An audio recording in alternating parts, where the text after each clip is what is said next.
I Think My Grandfather Might Be a Serial Killer by Veristol. I don't have the best memory of my childhood. Not that my childhood was bad, it wasn't. But I just don't remember that much of it compared to a lot of people. My grandfather always stood out to me, which was strange, because he was never around very much. The few times that he came around for Christmas or some other family occasion, he seemed a kind but serious man. I remember him talking to me and showing me coin tricks, and I liked the sound of his deep, rumbling voice as he told me stories about far-off lands and fantastic creatures. I remembered liking him and feeling sorry for him, because underneath it all, he seemed very sad and tired. I knew that my grandmother had died not long before I was born, so I always imagined that was a lot of why he was sad. I say this all to explain that I had a limited but positive idea of my grandfather before a few days ago. Last month, my parents were killed in a car accident coming back from a movie. I live 2 states away, but as their only child and closest relatives, I got the call. The next few hours were a haze of travel and crying and shock. But I know that when I got to the hospital, my grandfather was there. Even as an adult, I was amazed at how large a man he was. And when he swept me up in his quiet hug, I cried against him for several minutes, welcoming the comfort. We did the funeral arrangements together and agreed that we would come back in a few weeks to go through all of their things and get the house ready to sell. He'd already made clear that regardless of whether they had a will or not, he wanted everything to go to me, but he would be happy to help and get to know his grandson a little better. The funerals went well, as far as those kind of things go, and I went back to my life. Last week, I got a call from my grandfather, and we agreed to meet up this past weekend to start going through all of their belongings. I got to the house on Sunday morning, and the last couple of days have been a bit sad at times, but they've been a lot of fun as well. My grandfather is much like I remember him, a serious but kind man that enjoys talking and telling stories. And he has actual conversations with you rather than just taking turns monologuing, which is a rare commodity in my experience with older people or people in general nowadays. He wanted to know about my work, if I had a girlfriend, if I liked the area I lived in. He told me some about his days in the army as a medic, and then his time as a doctor. I knew he had been a pretty famous surgeon at one point, but that mostly stopped after his wife died. He still had a small practice and would sometimes publish academic articles, but he had saved much of the money from his early career as a surgeon, so he was comfortable enough financially that he could do what he wanted for the most part. Much of our time was spent busy and in separate parts of the house or garage, so we would largely talk at meals and in the evening hours before bed. By the second night, we were more comfortable with each other, and that's when my grandfather started talking about his wife. Even now, some 30 years after her death, it was clear how much he loved her and missed her. He started off by telling a story that involved her only peripherally, but soon he was just telling things about her. Funny stories, tales that illustrated how smart or good she was, little sayings she used to have. It was sentimental, but it was so genuine and heartfelt that I wasn't uncomfortable. Seeing how much he loved her made me love both of them more. I had no sooner finished that thought when his expression turned darker, like a ship entering sudden storms. He started talking about how she was taken from him, how that man, that thing, had killed her. I just listened, but internally I was wondering where all this was coming from. As far as I knew, my grandmother had been killed by a drunk driver. While that was terrible, he was making it sound like it was something else, like she had been intentionally murdered in some way. It was all pretty vague, but I could still see when he realized he was saying something more than he intended. He looked embarrassed and apologized for rambling on, making some passing remark about how he had become the old man at the mall that will talk for hours about nothing. I laughed and was going to reassure him that I was enjoying it, but he was already on his feet and looking at his watch. He had to be going, he said. Had to run into town to take care of a couple of things before it got too late, but he'd see me in the morning. I found this all very strange for a couple of reasons. First, we had just gone to town earlier that day and bought supplies and groceries to last at least a couple more days. Second, it was nearing 10 o'clock, and aside from a gas station or bar, I doubted much would be open in the closest town, which was relatively small and a good 30 minutes away. Still, he was a grown man and my elder, and it was none of my business where he went or what he did. Maybe he just wanted to go off and be by himself after talking about his wife so much. In any case, I said goodnight and he headed out. A minute later, I heard his giant SUV rumble to life outside and trundle its way out into the night. I went to bed, but though I was tired, I had trouble falling asleep. Part of it was sleeping in a strange place. This house had not been our house when I was growing up, so aside from visits, I had never slept here for long. Part of it was worrying about my grandfather. My bed was next to a window on the upper floor, so periodically I would peek out to see if I saw any sign of his return. The moon wasn't full, but was still bright enough to shine off the lawn and the trees that grew thick as they became woods and then forest. It was beautiful, and I knew my parents had loved it here. Still, it was too remote for my taste, and if they hadn't lived so far out of town, they probably wouldn't have gotten killed coming back from a movie. The thought made me angry, so I pushed it aside.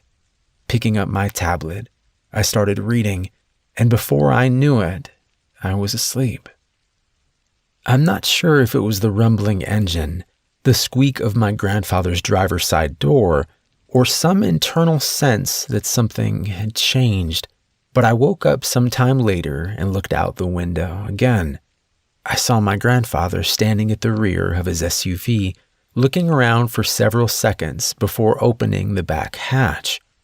At first I couldn't see anything due to the angle, but when he reached in and started pulling out the body, I saw more than I wanted. It was a woman, and as I watched, he pulled her out enough to pick her up in his arms and began carrying her into the trees. I know it was nighttime and there was a distance of probably 50 yards, but I could see it all very clearly. And with her hanging arms and lolling head, it was also clear that the woman was either deeply unconscious or dead. I felt panic well up in my chest. I didn't know what to do. Should I call 911? What if I had been mistaken or he was trying to help her? Maybe she was drunk. But if he was trying to help her, wouldn't he either carry her to a hospital or at least brought her inside rather than carrying her into the woods? It was all so strange, and the longer he was gone out of sight, the less real it seemed. So I did nothing. I sat by the window, looking out for a number of minutes, and then just when I was about to give up, he came back into view, empty-handed and picking his way between the trees as he approached the car. He shut the back hatch on the SUV with a shake of his head, and then looked up, right at where I sat in the window. When I first saw the body, I had been careful to stay low and slightly back from the window, but time and shock had led to me paying less attention to how visible I was as I waited for him to return, and there was no doubt that he saw me now. As if to confirm it, he lifted his hand and gave a small wave. Feeling a strange combination of embarrassment and horror, I waved back. As I'm writing this, it's the next morning and I've spent the last several hours deciding what to do or say to him while listening out for the slightest creak of the floor or turn of the knob. He may not know I saw the woman, and I guess there could be some benign explanation, though that seems unlikely at this point. Either way, I hear and smell him cooking breakfast, and he's going to be knocking on my door soon. I love my grandfather, but I don't trust him. Not anymore. I think I'm going to try to talk to him, but at the first sign of trouble, I'm out the door. If I have more to report and am able to do so, I'll write again soon. I left off while I was still upstairs trying to decide what to do. I had considered just waiting for my grandfather to come up and get me for breakfast, but the idea of him in the doorway of the only exit from the room made me very nervous. I wound up just getting dressed, putting my keys and wallet in one pocket and a small folding knife in the other, and heading downstairs. He was still at the stove when I entered the kitchen, and despite my fear, I could feel my stomach grumble at the smell of eggs, bacon, and coffee that permeated the air. Not that I could trust eating any of it, but my stomach wasn't concerned with trivial matters like rat poison and antifreeze. He turned and gave me a nod as I made my way to the table. "Good morning. I was going to come up and get you in a few minutes. Hope you're hungry." "Nah, not too much," I lied. "My stomach has been weird this morning, so I think I'm going to have to wait. Smells great, though." I sat down in a chair where I could face him and reach the door outside or the living room quickly if things went south. He nodded his head and kept on poking at the eggs. "Well, that's a shame, but it'll be here for you if you feel up to it a bit later." He set the pan of eggs on an unlit burner and turned to face me, his expression slightly concerned. "Don't think you're getting sick, do you?"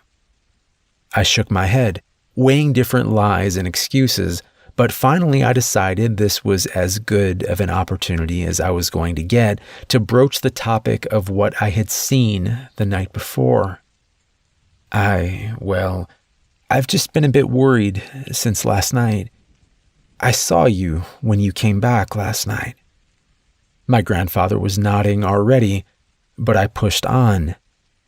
"I saw all of it. Not just when you came back from the woods. I saw the woman you had." His expression didn't change at first, but after turning off the stove and taking a seat across the table from me, I saw a mixture of worry and sadness on his face. "I thought you most likely had, and I know how something like that must look. I didn't want to frighten you by approaching you about it, and if I'm honest, I was hoping you had missed the first part. Not the way I wanted you to find out about all this." He rubbed his mouth and gave a nervous smile. "Still, I was half afraid you'd be gone when I got up this morning, or that there'd be police out there. I know you can't trust me right now, but giving me the chance to explain means a lot to me." I nodded. His words were said in an even and reasonable tone, but I couldn't help but feel a dull dread growing in my stomach. A part of me had hoped he would deny everything and convince me it was a dream or a mistake. Instead, he was confirming that it happened, and I'd be lying if I said he wasn't intimidating even in his kindest moments. He was very intelligent and half a foot taller than me, and the last couple of days had been proof enough that age had slowed him very little. Last night he had carried that woman without any signs of real effort, carried her lifeless body out into the dark, come back to me. I know this is frightening. I can tell you that you have no reason to be afraid of me, but how much is that worth right now? Very little, I suspect. So let me explain as best I can. All I ask is that you listen to the entire thing, and if at the end of it, if you want to call the police or leave or whatever you think is best, I will fully cooperate. But I need you to hear the entire thing, because some of it is going to sound very strange at first. Okay? I leaned back in my chair, my head pounding. This was the point where I had to make a decision to give him a chance or not, whether to risk myself even more or not. On the one hand, I could run and call the cops. On the other, I could hear him out, and in theory, still do that if I didn't like or believe what he told me. Still, where did we put the tape? When he raised an eyebrow, I shrugged. I'll hear you out, but I want you taped to that chair before we start. I can't risk this being a trick or you deciding it's not going your way and you want to attack me. I could see the hurt in his eyes, but I pushed past it. I want to believe you, to trust you, but you know it's the smart thing to do on my end. He nodded. It is. I'm proud of you for thinking of it. I just hate it comes to that. But that's my fault, not yours. It's in the living room, I think on the table by the sofa. Standing up slowly, I backed into the living room and grabbed the tape, fearful for the 5 seconds he was out of sight. But he was waiting in the same spot when I came back in, and he sat still while I put layers of tape around his chest and arms, securing him firmly to the back of the wooden chair he sat in. Pausing for a moment to consider, I then wrapped the remaining tape around his ankles and the front chair legs just to be safe. The job done, I asked him if he was comfortable enough. When he said he was, I sat back down across from him, my hands sweaty and slightly shaking as I tried to give him a comforting smile. Sorry, again, but I'm ready to hear everything you want to tell me. My grandfather looked off in the distance for a moment before focusing his dark blue eyes on me. Your mama told you that my wife died in a car wreck. A drunk driver, right? I nodded. Yeah, she said she was killed going to visit you at the hospital. You had been working on a patient for hours and she was bringing you some dinner. Dark anger flickered across his face, disappearing as he shook his head. Well, the last part was right. I had been working on a girl who had been shot in a hunting accident since early afternoon. The girl wound up living, but my sweet girl, your grandmother, she didn't get killed by a drunk driver.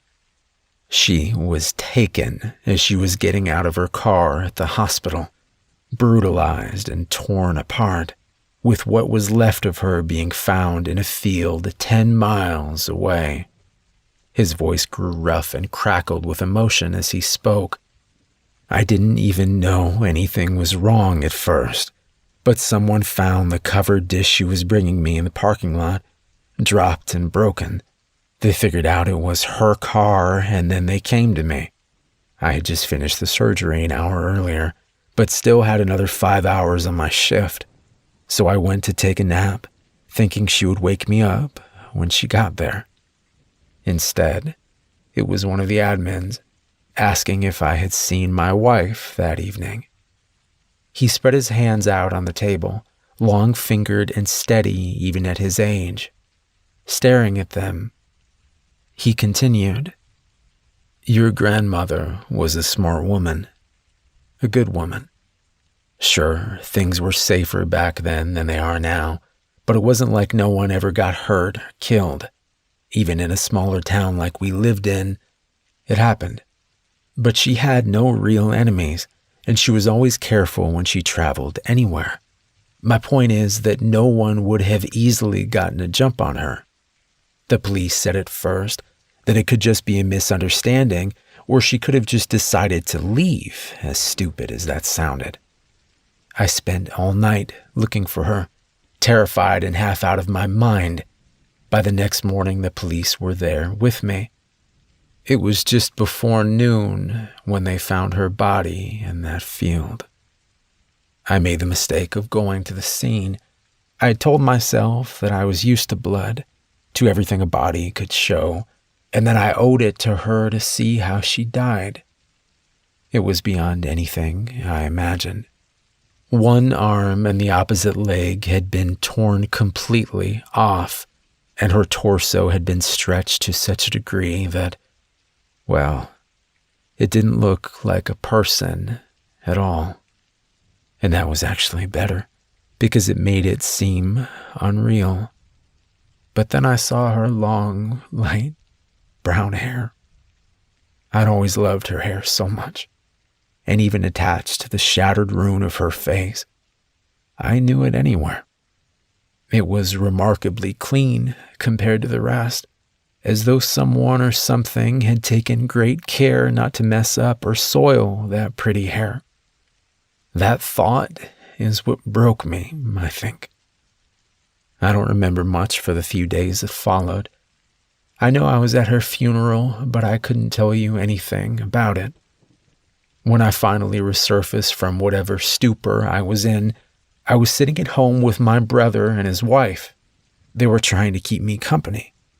We were watching TV, I think. I wanted to scream at them, to yell and make them understand that this was all pointless now, that my life was over, that everything was over. So why were they trying to prolong things? Instead, I just told them that I appreciated their help and attention, but that I knew they needed to be getting back home and I needed time to myself. They wasted little time in packing and heading out. I spent the next day or so weighing various methods of suicide. I really had no interest in living in a world without her. I believe in God, and I think suicide is a shame and likely a sin when done for such selfish reasons. But I was to a point that I didn't care. I didn't care if I went to hell for it. I felt like I deserved it for letting this happen to her. But this led me down the path of dwelling on what had happened to her and what had caused it. Who had caused it? I set aside my idea of pills and ropes and self-inflicted gunshot wounds, got a shower and a shave, and I went down to the police station. Over the next few weeks, I continued to harass and harangue them, pushing them to do more while understanding there was little likely more they could do. They had looked for witnesses. There were none. They had looked for evidence of how the attack was committed and had only come up with injuries caused by indeterminate blunt and serrated objects. There were no cameras at the hospital until 3 years later, and this was before the age of cell phones to track. After bullying them with a threatened lawsuit, I obtained copies of all their photos and reports. I pored through them but found little more of note. The parking lot was paved, so there were no tire tracks to follow, and no tire or shoe tracks had been found near the field where she was killed. Something about the parking lot stuck out to me, but I wasn't sure what it was at first. After 2 days of looking at everything, it hit me. The hospital had a separate parking lot for doctors and surgical staff that was blocked by a mechanical arm and a keypad. Rebecca had the passcode, so she had parked there when she was taken. The parking lot was on the far rear of the hospital, not visible from the road and without any hospital roads or paths that would make it a thoroughfare for a casual passerby. What were the odds that someone had just happened upon her as they went by, or decided to wait in a relatively small and quiet parking lot for hours until they had a chance to snatch someone? I decided it seemed unlikely. In retrospect, I know it was certainly possible I could have been wrong, but at the time I needed answers, and I decided focusing on someone who worked in the hospital and or had access to the parking lot like my wife was the best course of action. Among all the complaints I might have had about the investigation of Rebecca's murder, I would never have made it farther without them. One of the detectives had pulled a tissue sample from under her fingernails and had sent it to be tested if they ever got something to compare it to. Understand this was 1986 and DNA testing was brand new. It wasn't even an option at the state crime labs at the time, and the likelihood of that sample ever being of use was small to none. But I still had to actually file a lawsuit to get the sample back so I could send it to Daniel Church, a friend of mine from med school that had gone on to work at one of the foremost labs for DNA in the country. He couldn't do tests for me officially, but he knew what I was going through and agreed to help as much as he could in an unofficial capacity. The main thing that he needed was viable samples from a suspect for comparison. Fortunately, that was the easy part. Hospital policy required all operating room doctors and staff to have semi-annual blood work both as a check for any substance abuse issues, as well as a screening mechanism for any potential infectious disease. After testing, the remainder of those samples were stored until the next round of tests 6 months later. The tests weren't all done at once, of course, but at any given time there were 23 samples cooling in a fridge in the serology lab. So I pulled some from each of them and sent them to church.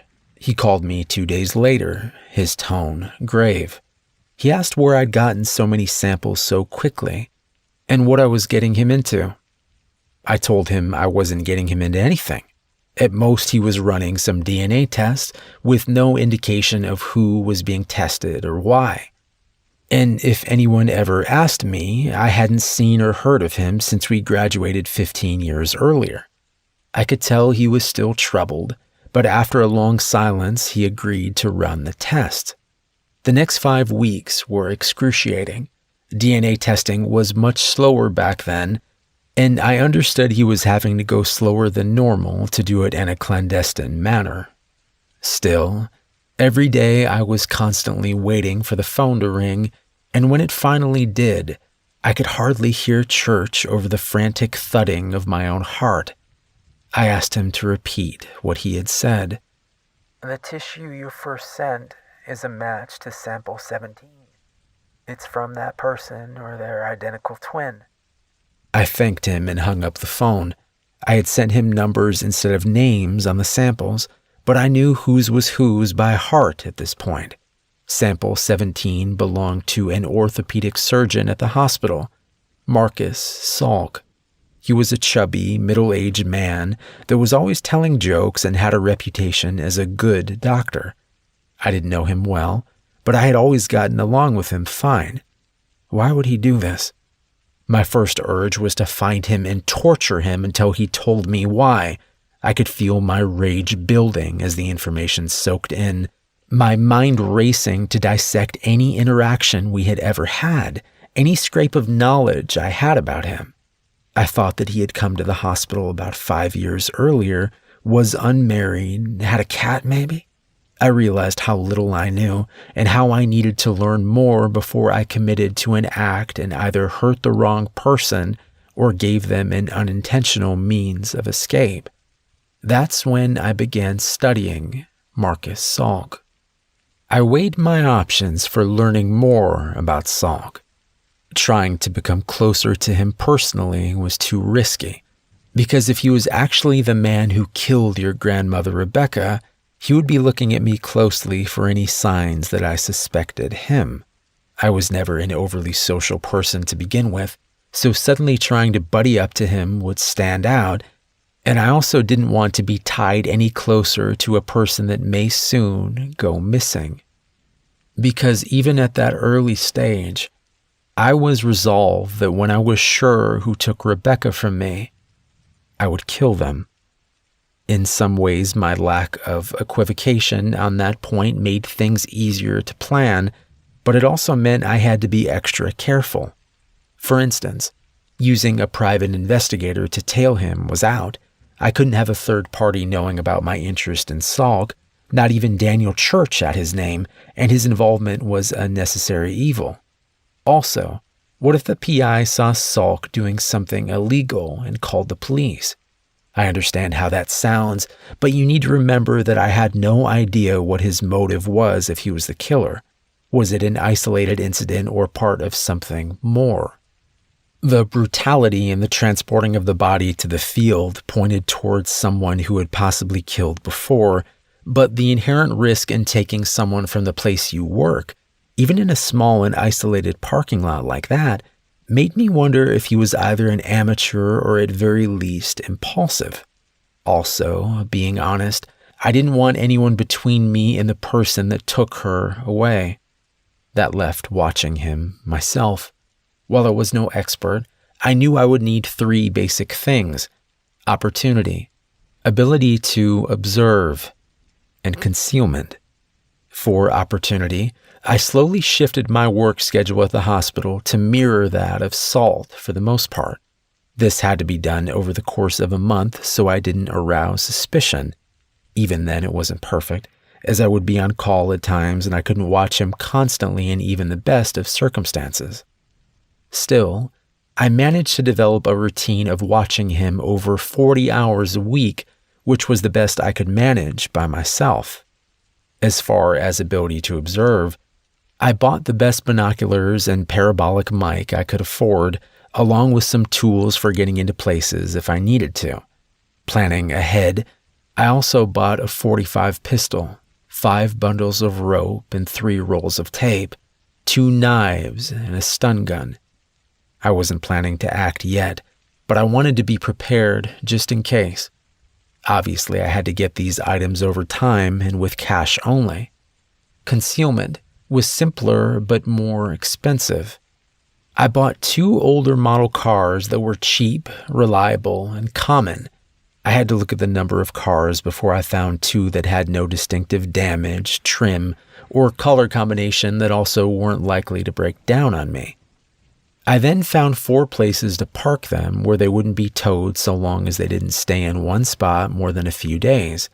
As long as I rotated them a couple of times a week, everything was fine. I considered disguises, but I saw too many pitfalls. If I got pulled over, it would look suspicious. If Salk saw and recognized me in some getup, it would alert him right away when coincidence might explain us intersecting otherwise. I also wanted to keep up with any similar killings that might have occurred, and this was before the World Wide Web, so that meant newspapers. I got a dozen subscriptions from a roughly 500-mile radius around and began pouring through them looking for murders and disappearances. By the time everything was in place, 2 months had passed from when I got the DNA results. The first night I set up down the street from Salk's house, I felt a stir of excitement mixed with my constant sadness and rage. The preparations of the last few weeks had preoccupied my thoughts somewhat, but it had done nothing to ease my sorrow or cool my anger.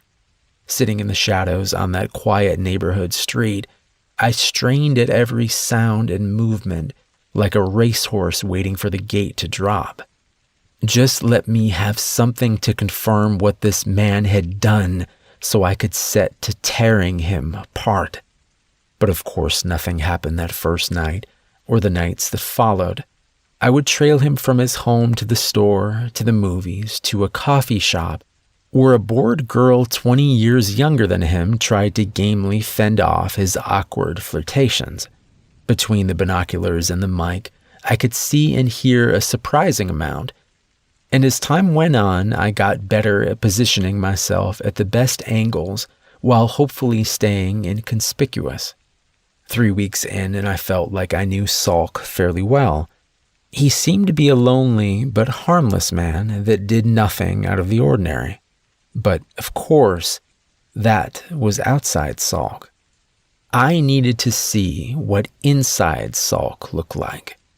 I had explored the exterior of Salk's house one day when I knew he wasn't there a month ago, and the safest place to enter seemed to be the back door. I had ordered a pick set and the same model lock as he had, a cheap 4-pin lock with no security pins. I had actually read a book on lockpicking when I was a kid, but I had been reading more lately in preparation for this.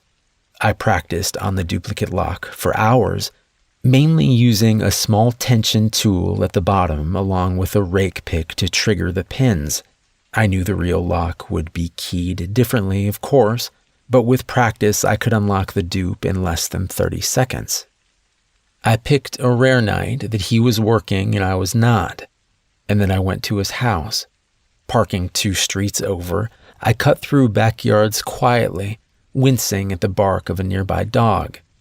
As I crept across his yard and onto his back porch, I had an image of him popping out of the door with a shotgun lowered at his chest.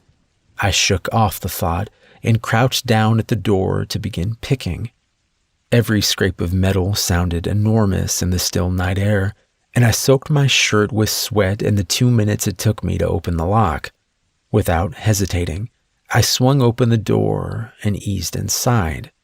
The air inside was stale and cool, with a faint smell of cleaning agents and paint the only notable aromas. I was entering through the kitchen, which was very clean but also completely bare. No food, no furniture, not even appliances aside from an oven that looked rarely used. I knew the house should be unoccupied, but I still moved quietly and made sure that my small flashlight stayed well below any windows. Moving farther into the house, I found empty room after empty room. No furniture or boxes or decorations. Then I reached what I supposed was Salk's bedroom. There was a bare mattress on the floor and a tall standing mirror in one corner. The closet contained a handful of clothes that were the same things I saw him wearing every day. I saw something on the mirror, and I went back to it. It was a picture of Salk, 10 years younger and 50 pounds lighter. He was at the beach with a woman, and they were in some kind of joking volleyball jock pose. He looked like he was really happy in the picture, and it lit his... I heard the front door click and froze. It was unlikely it could be anyone other than him, and regardless, I didn't need to be caught in his house. I went to the second closet in the room, fearing I would find it full with items he regularly used. Thankfully, it was empty, and I eased the door closed a moment before he entered. I could see some through the levered closet door, the wooden slats providing the little slashes of vision as he moved around. My heart pounded as he opened the other closet and hung up his jacket before changing clothes. I found out later he had asked for a half shift at the last minute, which explained how he was home 6 hours early. Apparently he had decided to make the most of his evening because he was dressing to go back out. In blue jeans and a t-shirt, he looked almost normal, except for when you saw his face. It was completely devoid of expression as he silently moved around the room. After putting on different shoes, he stood in front of the mirror, staring at himself, motionless, for several minutes. His stillness was almost mesmerizing. When he finally moved, I almost jumped. He was reaching for the picture, holding it closer and studying it before studying his own face again. His eyes went back and forth, as a facsimile of the smile in the picture took form on his face. Watching the expression slow birth across his lips was weirdly grotesque, but worse was the realization that came with it. He was practicing. He was practicing how he should look when he smiled. As I watched Salk study himself in the mirror, I kept waiting for some sign he knew I was there, a glance in my direction or some indication he was preparing for a fight. But there was none. He continued to practice smiling for a few more moments, and then he replaced the photo on the mirror and left the room. When I heard the front door open and shut again, I assumed he'd left. But even after I strained and heard what sounded like his car cranking up and driving off outside, I waited a couple of minutes before easing open the closet door. I was tight with tension, with every creak of the floor sounding like a gunshot in my ears. I crept to the back door, constantly looking around for some sign that Salk had silently doubled back to trick me into thinking he had left. But no. He seemed to truly be gone. Peeking out the back door window, I made my way out onto the back porch and across his yard. When I was back to my car, I drove around to a street and Salk's car was gone. I had no way of knowing where he had went, but I decided that was okay. While I didn't have definitive evidence he was a killer yet, the strangeness I had observed that night made the idea a lot more credible. Tired, I went home and tried to get some sleep with little luck. 2 days later, I received one of my distant newspaper deliveries. A 20-year-old girl had gone missing the night I had been in Salk's house, and he had left for parts unknown. It was nearly 200 miles away from here, but based on the timeline of when she was last seen, he would have had plenty of time to get there if it was him. Even not knowing if he were to blame, I felt terrible, responsible. If I had done better, been smarter, I could have stopped him already, or at least tracked him so I would know if he had gone to the girl's town or not. As it was, I was left with continuing to observe. That and trying to find out more about Marcus Salk from his past. I pulled his file in the admin office at the hospital and found that prior to coming to our town, he had been at a hospital outside of Olathe, Kansas for a number of years. Not much other information behind his curriculum vitae, which contained nothing out of the ordinary for an orthopedic surgeon. Still, it gave me a jumping-off point. I called the hospital in Kansas and worked my way to someone in human resources, telling them that I was with a large medical practice in Seattle that was considering extending an offer to a former doctor there and was checking through his references as part of the potential hiring process. The woman on the phone was friendly from the start, but I could tell there was a brief hesitation and change of tone when I mentioned the person in question was Dr. Salk. Well, I can put you in touch with the chief of staff if you want. He was chief back when Marcus was here too, so he can talk more about what kind of doctor he was. But I shouldn't say anything. Her desire to gossip was almost palpable. I understand, and I'm not trying to put you in a bad spot, but I don't want to make the wrong choice on the guy either, so anything you could tell me would be off the record. But it'd be a big help if you could give me any insight you have into him. There was a moment of contemplative silence, and then she went on. Look, Marcus was a nice guy when he first came here, right? Joked around a lot, patients loved him. He had a sweet wife and he fit right in. Then him and his wife go on vacation to Europe one summer. This was 6 or 7 years ago now. And when they got back, he was different somehow. Different how? I asked, trying to keep the intense curiosity out of my voice. I was supposed to be a mildly interested businessman, not an obsessed stalker. I could almost hear her shrug over the phone. I don't know how to describe it. He was still nice and would joke some, but it seemed forced. He was off from how he had been before. Within a few months, him and his wife were divorced and he had moved away. I guess he's on the move again. Yeah, we'll see. You've given me a lot of food for thought. Hey, was his wife okay? I mean, did everything turn out okay for her? I could sense her hesitating again, and I was worried I may have pushed for more than she'd give. Luckily, the gossip in her won out as she let out a small sigh. Yeah, I guess so. Bless her heart. She still lives around here, so I see her from time to time. She doesn't look happy, though. I think Alicia really loved him, and whatever came between them, I think it hurt her a lot. I could feel the rage building in me again as she spoke. Yes, losing someone you love like that, it kind of destroys you. I thank you. Thank you for your help. You've given me a lot to go on. Don't you want to talk to the chief? I gave a small laugh I didn't feel. No, I think I got what I needed right here. Thank you again. When I hung up the phone, I sat with my head in my hands for some time. My thoughts were swimming in the blackness of my mind like pale, blind cavefish.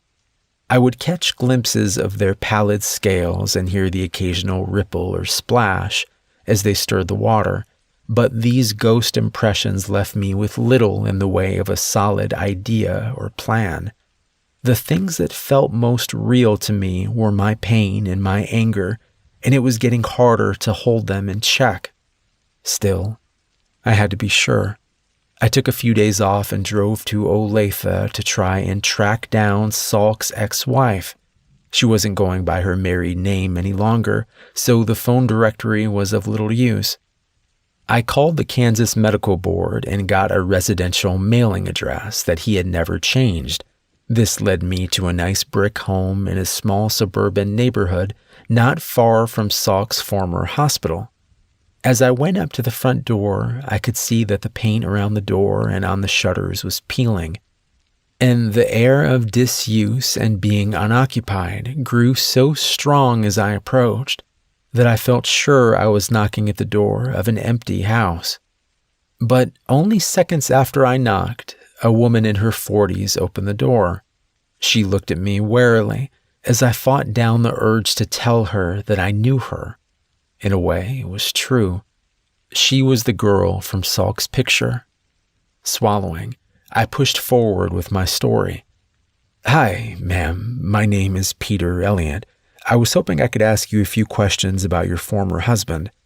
I tried to smile and seem non-threatening, but I could see her running the mental calculus of the likelihood I was a thief or rapist.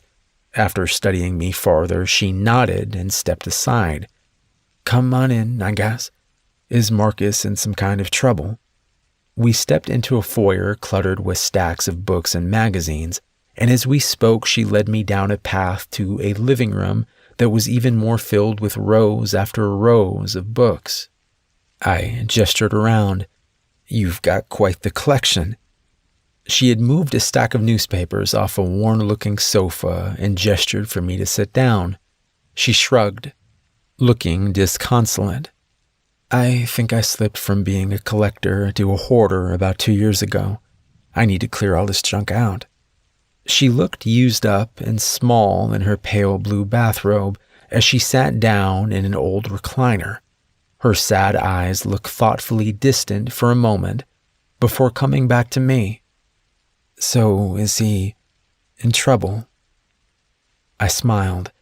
"I don't know yet, honestly. I'm just looking for him for an interested party, and my understanding is that the two of you were together for years."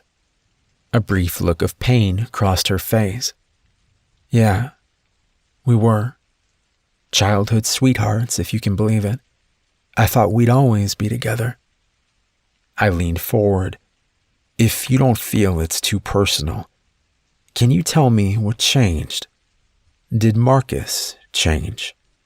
She picked at some dried skin on her lip nervously. She suddenly seemed very uncertain. To hell with it. Yes, he did. He changed all of a sudden." "Do you know when or why?" She nodded, her eyes focusing on me as anger lit the edges of her face. "I know exactly when. We had just come back from a trip to Europe, something we had wanted to do since high school. Had a great time, too. We had landed in Atlanta and were waiting for our connecting flight to Topeka. That's when he got sick." "Got sick? Sick how?" She shook her head. "I don't know.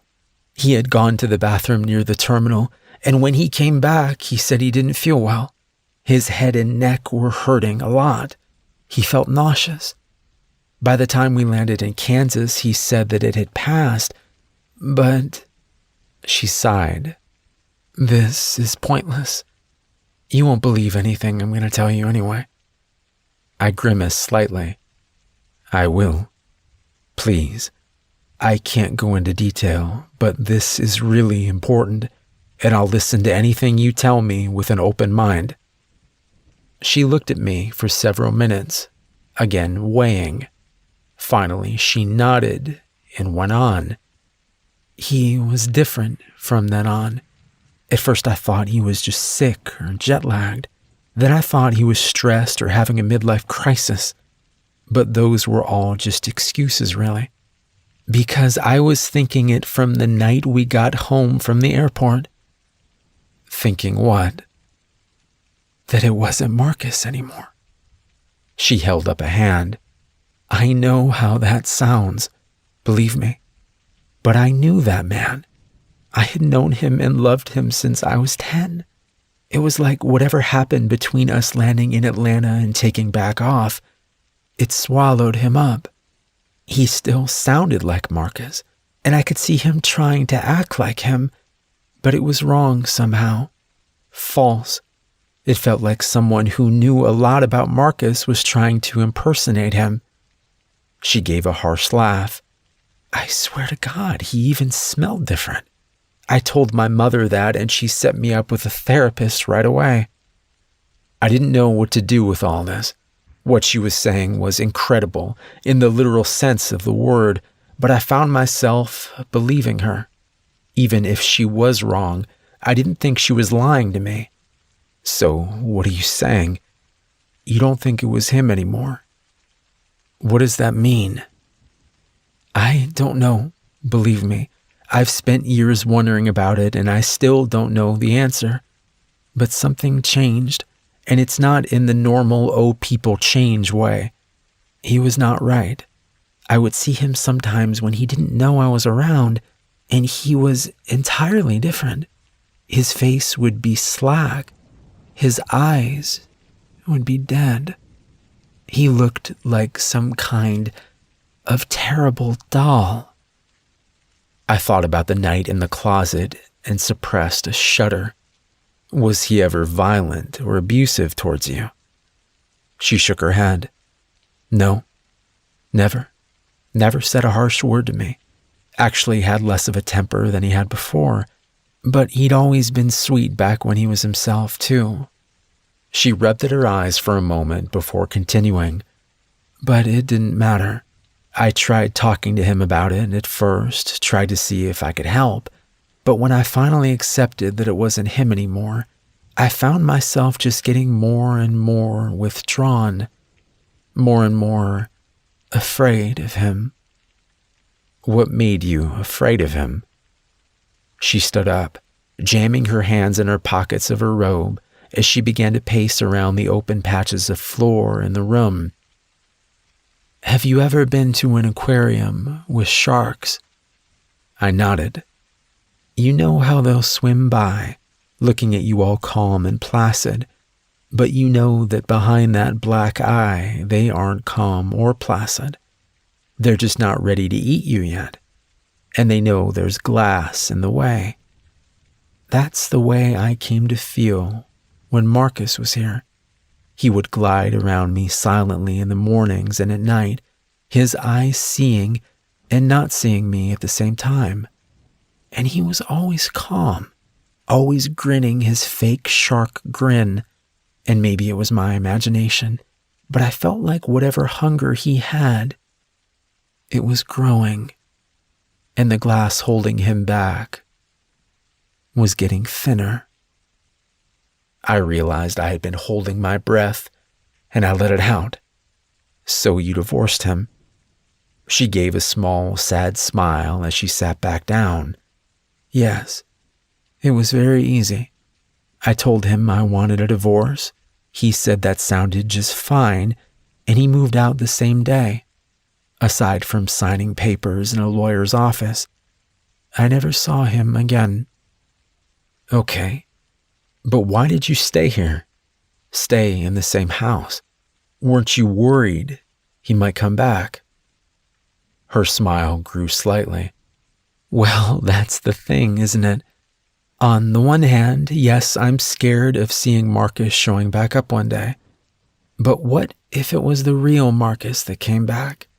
What if I had moved, changed my name, made sure he couldn't find me, and then it was the real Marcus, somehow back as randomly as he was taken away, and he came looking for me? What if he couldn't find me? Her voice grew thick at the end, and I reached out to grasp her shoulder. I didn't have any real words of comfort or wisdom for her, and being around her pain just reminded me of my own. Standing, I looked down at the girl that had once been Alicia Salk. It made me hate Marcus even more to see what he had done to her. I don't have any easy answers for you, Alicia. I don't think that Marcus, your Marcus, is coming back. I don't know if that helps or hurts you, but maybe it'll make it easier for you to move on." She looked up, her expression bitter. "It doesn't help, and I know you mean well, but I'd like you to leave." I nodded and headed outside. I turned to say goodbye, but the door was already closed behind me. When I got back home the following morning, I found a follow-up article on the missing girl. She had been found behind a middle school a few miles away from where she was abducted, and she had been torn apart. Sound travels farther in cold weather. It's called refraction. Essentially, the sound waves that are in the higher, warmer air that is farther from cold ground move faster through the more excited air molecules and get pushed back downward, so sound gets amplified closer to the ground. I knew that at the time, though I didn't learn the science behind it until later.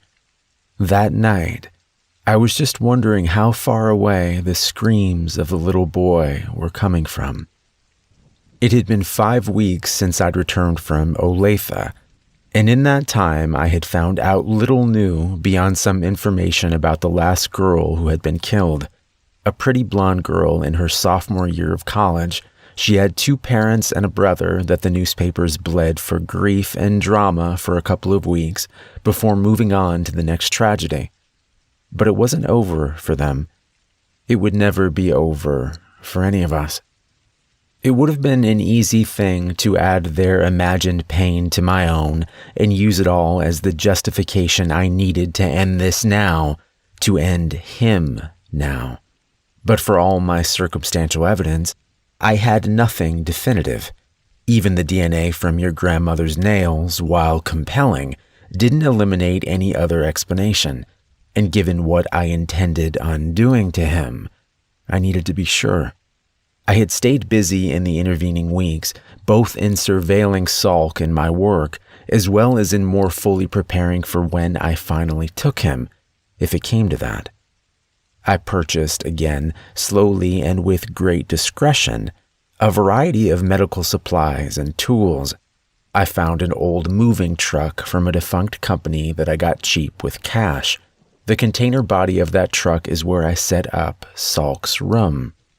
I bolted a table to the floor and attached straps and chains to it. I attached lights to the interior corners of the container and added a row of shelves and a chair to one side. I even welded an IV stand to the wall so I could keep him fed with whatever cocktail of saline and drugs I needed to keep him alive. I planned on torturing him for a long time, and I didn't want him dying from shock or infection. I told myself I was going to do all these things to get information, to get answers to the hows and whys of what he had done, but that was only partially true. In my heart of hearts, I knew I was going to do it whether he gave me answers or not. I hated that part of myself, but if I was going to control it, I had to accept it. So I prepared the room Salk would slowly die in, while salving my conscience with the knowledge that I was being thorough and fair before I took him. Of course, that's not how things played out. One night, the night of the screams and so much more, I was watching Salk's house with the dull-eyed enthusiasm of a sentry who always guards the same post.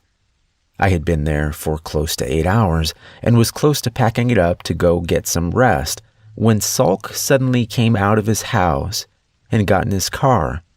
This was strange for him. It was nearly 8 in the evening, and he never left the house after 6 except for the time I had been in the closet, the night the girl was taken. Feeling my pulse pounding in my head, I waited until he was almost out of sight, and then I pulled out and began to follow him.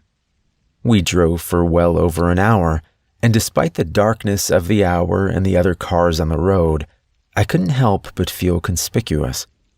I hung back as much as I dared, but I couldn't risk losing him again. After going through town and traveling up the interstate over 80 miles, he got off at an exit full of rundown shopping centers and closed restaurants. At first, I thought he had a particular place he was headed, but he just turned into the first large parking lot and began cruising through it at a low speed, even circling around the backside of what looked to be a defunct electronics store and a couple of clothing outlets. After he had made a complete circuit, he moved on to the next one, and then the next. Once I understood what he was doing, it made it easier for me to hang back and observe. I would stay up near the street and park, waiting for him to finish looking for whatever or whoever he was looking for before easing back behind him and into the next lot. It was nearly 10 now, and many of the places were closed, but there were still enough cars around that I should have been hard to notice at such a distance. That distance was a mistake. We were in the fourth parking lot, and as I waited for him to come back around from driving the backside of the grocery store and smaller stores that made up this latest decaying shopping center, I realized I was taking too long. I put the car back in drive and eased around to the back, mimicking the direction he had gone. As I turned the corner, in the distance I saw him shoving a boy of around 10 into the car. I began to speed up, but he was fast and far away. By the time I reached where the boy had been taken, Salk was already pulling out onto some back road that led away from the lot. I followed, abandoning any pretense of stealth now. I worried that me chasing him could cause him to hurt the boy sooner rather than later, but I had to take the chance. If Salk got away, the boy was going to die. The road we were taking was small and winding, leading through a neighborhood and then farther away from buildings and lights. My little spy car, while reliable, was not equipped with the best headlights or any great speed, and it took all my concentration to keep to the road while not losing ground as I pursued them. We were 10 miles out of town now.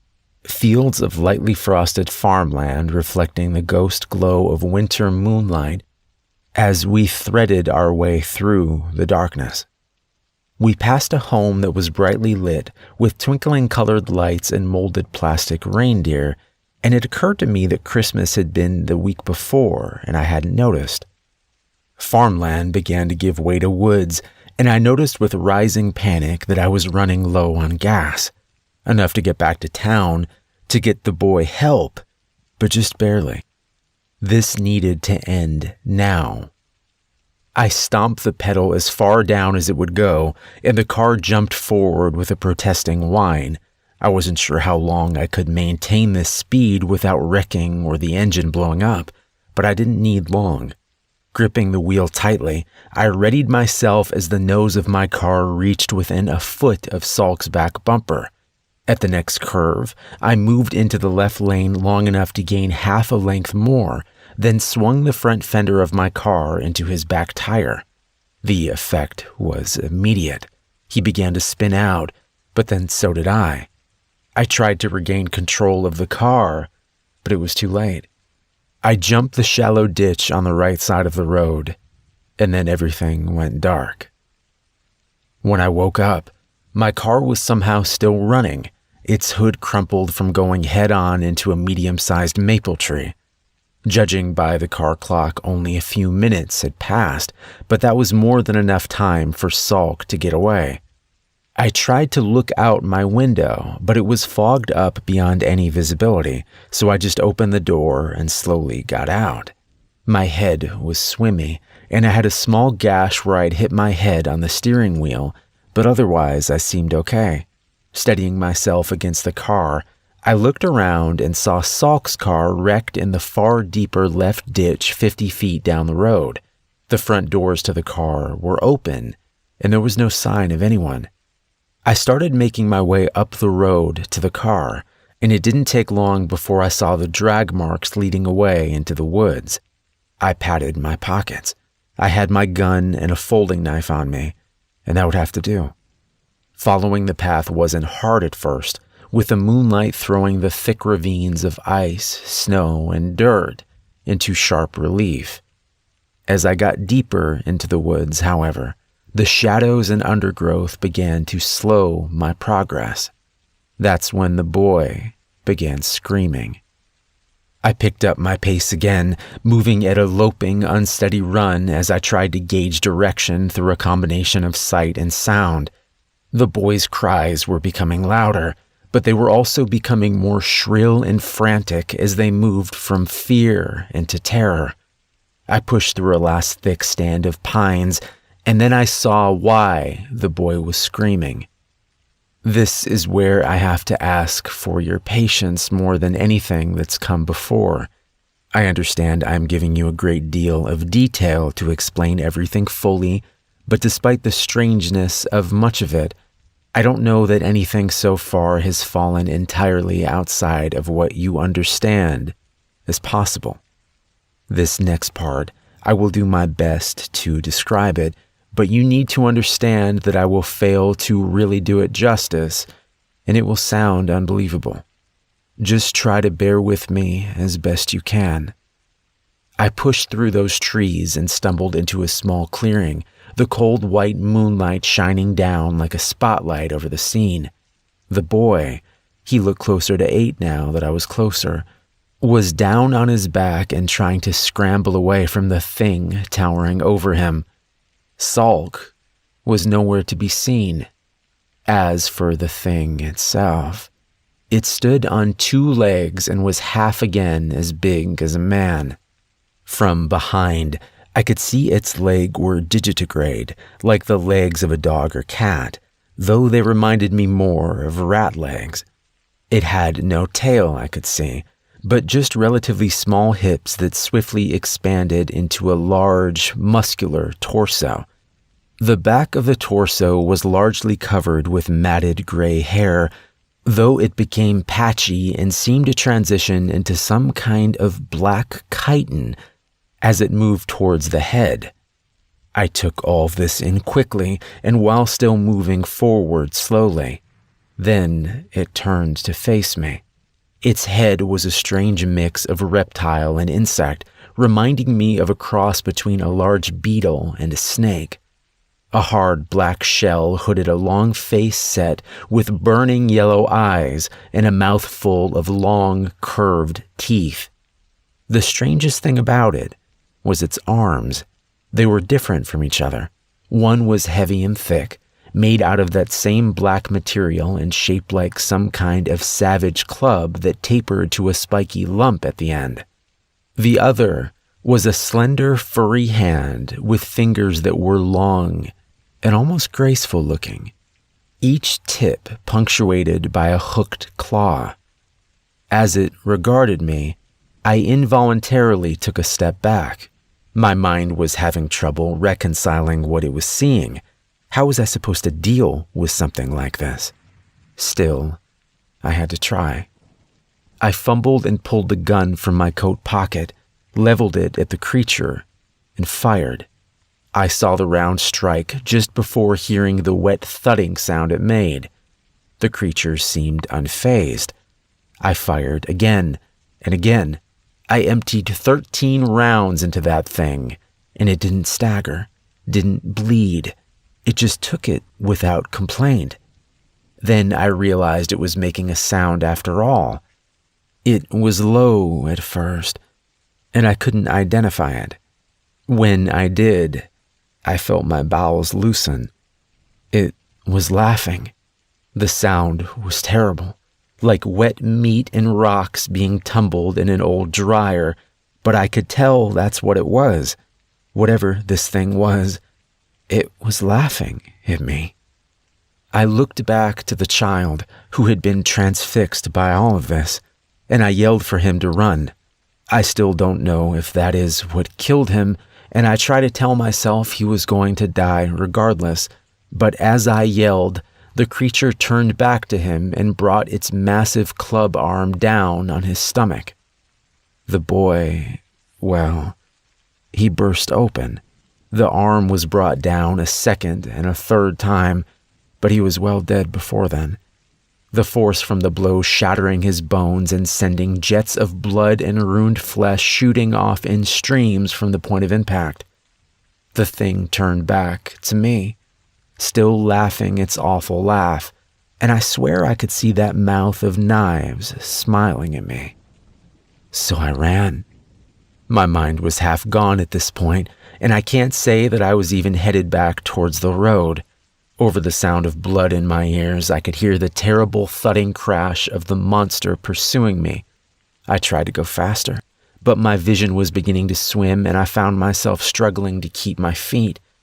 I felt more than heard its hot, ragged breath on my back, and I was turning to try to fight it off, but suddenly I was flying through the air. Pain flared through my neck and shoulders as I struck something hard, and then I was out again. When I came to, I was in a room of some kind. It looked like a basement, with cinder block walls and the musty air of disuse. The room was fairly large, stretching out into a darkness that was not illuminated by the single pool of light the overhead bulb afforded. I was tied in a chair, ropes at my wrists and ankles, bungee cord around my chest. I tried to rock the chair, but it was either very heavy or secured somehow, because it didn't budge.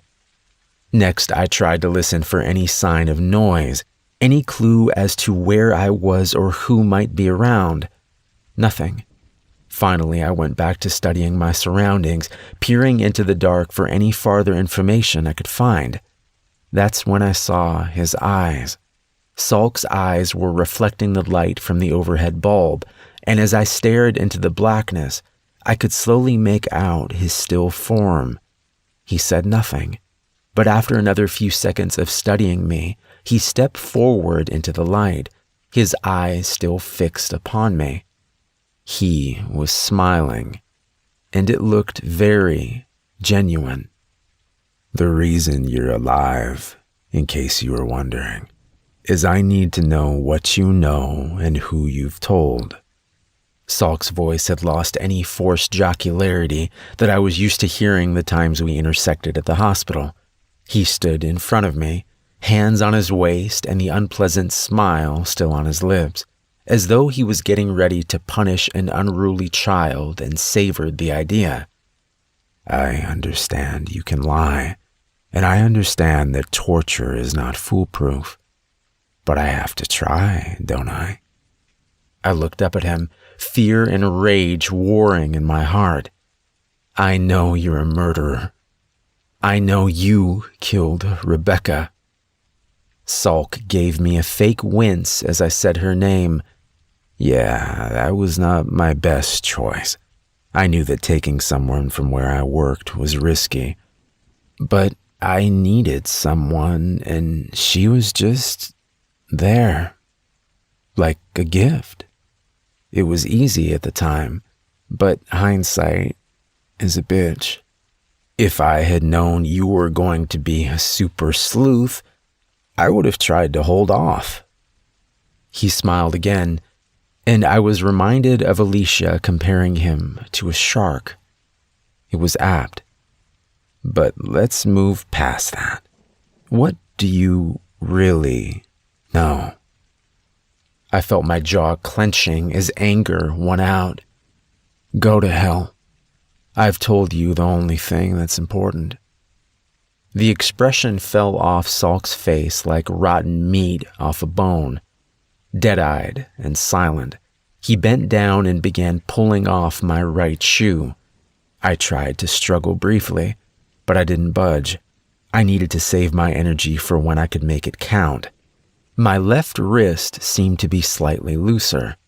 Salk reached back into the pool of darkness surrounding us, and I heard the sound of metal being dragged across concrete a moment before the hammer came into view. He brought the hammer up to my face for a moment, but he didn't ask another question. Instead, he brought the head of the hammer down on my right pinky toe with enough force to burst the flesh and pulverize the bone. I know I screamed, but I don't remember it. I was too concerned with the bomb going off in my head as the pain reached my brain. I felt myself slip towards blackness, and then back out again. My head was spinning as I gasped for breath, and I realized I was flailing involuntarily, as though my body had decided it was time to escape regardless of any plan I might have. With great effort, I slowed my breathing and movement. It was hard to think about anything but the pain, but I had to try and hold on. I couldn't see my foot, but I could tell from the force in the spray of blood that had shot across the floor into the dark that the toe was crushed, if not torn off completely. That meant I would be slower if I had to run, but it might possibly make my foot easier to slip free if I didn't black out. Of course, that was always assuming he ever left me alone long enough for me to try before he had broken me too badly for it to matter. Salk was snapping his fingers in front of my face, his expression still blank, but his voice cold and angry. Pay attention. This is your next chance. What else do you know? I knew I needed to cooperate at least partially to minimize any danger and slow things down. Through clenched teeth, I muttered, I know you give things to that monster to kill, or you are a monster. I don't see how you could be, but who knows? That's what else I know. He nodded. So you don't know much, it sounds like. If you're telling the truth, which you probably aren't, but still a good start. He suddenly slammed the hammer down again on my foot a bit farther in. My world exploded into red and black, and this time I heard myself screaming for a moment before I blacked out. When I came to, Salk was just standing there, arms by his side, bloody hammer in his left hand. His eyes rolled towards me when I opened mine, but he didn't move yet, just stood there, statue-like, watching me for a while as I tried to get my thoughts together. When he spoke, his voice was still flat, but sounded lighter, as though he was happier than he had been before. Glad to see you're back. You're down 3 toes now, I'm afraid. In my expert opinion, they're beyond saving. His gaze flicked down to my feet for a moment. 2 of them are pretty much not there anymore, if I'm honest, but hopefully this is making my point. This is how much I hurt you when you cooperate. Imagine how much worse it'll be if you don't. I know how to break nearly every bone in your body without you dying from it quickly. And while I'm ill-equipped to keep you alive long-term here, I can certainly break you enough that the rot and infection that slowly kills you down in this hole will make this. He waved the hammer towards my feet like the scepter of a bored king. Seem like a pleasure. I was barely listening to what he was saying. I was too focused on trying not to look at his bloody finger. I had been watching him closely since I first woke here, and I hadn't seen any signs of him being faster or stronger than I would expect. If he typically hid some preternatural strength or agility, it seemed unlikely he would hide it now, particularly when he was trying so hard to frighten me. But it wasn't much hope by itself. Even normal Marcus Salk was perfectly capable of torturing and killing me as he was, to say nothing of that monster I had seen, whether it was tied to Salk or somehow sprang from the man himself. But then, when I woke up, as he gave his best intimidating monologue and waved his hammer around, I saw it. His right index finger was bleeding. That was the hand he was using to hold my foot when he hit it. That told me 2 things. First, he wasn't especially coordinated. Second, he could still be hurt. Ready to answer my next question? His voice remained lifeless, but it still had that lighter, almost merry edge to it. He was enjoying himself. I nodded, making a point of moving slower and more warily than I felt. Yes. Water, please. I rasped my voice as much as I could, which wasn't hard in my current condition. It was hard to see what Salk was thinking, his face an emotionless mask as he seemed to consider my request. I felt my heart sinking as several seconds seemed to pass. Then his eyes shifted up in what might have been a look of exasperation. "Fine. Be right back. Don't go anywhere." He turned around and moved into the dark. A door opened, and a light came on in the adjoining room. I could see much more of the basement now, including stairs at the far end that he had not taken. That meant there was water down here, and he would soon be back.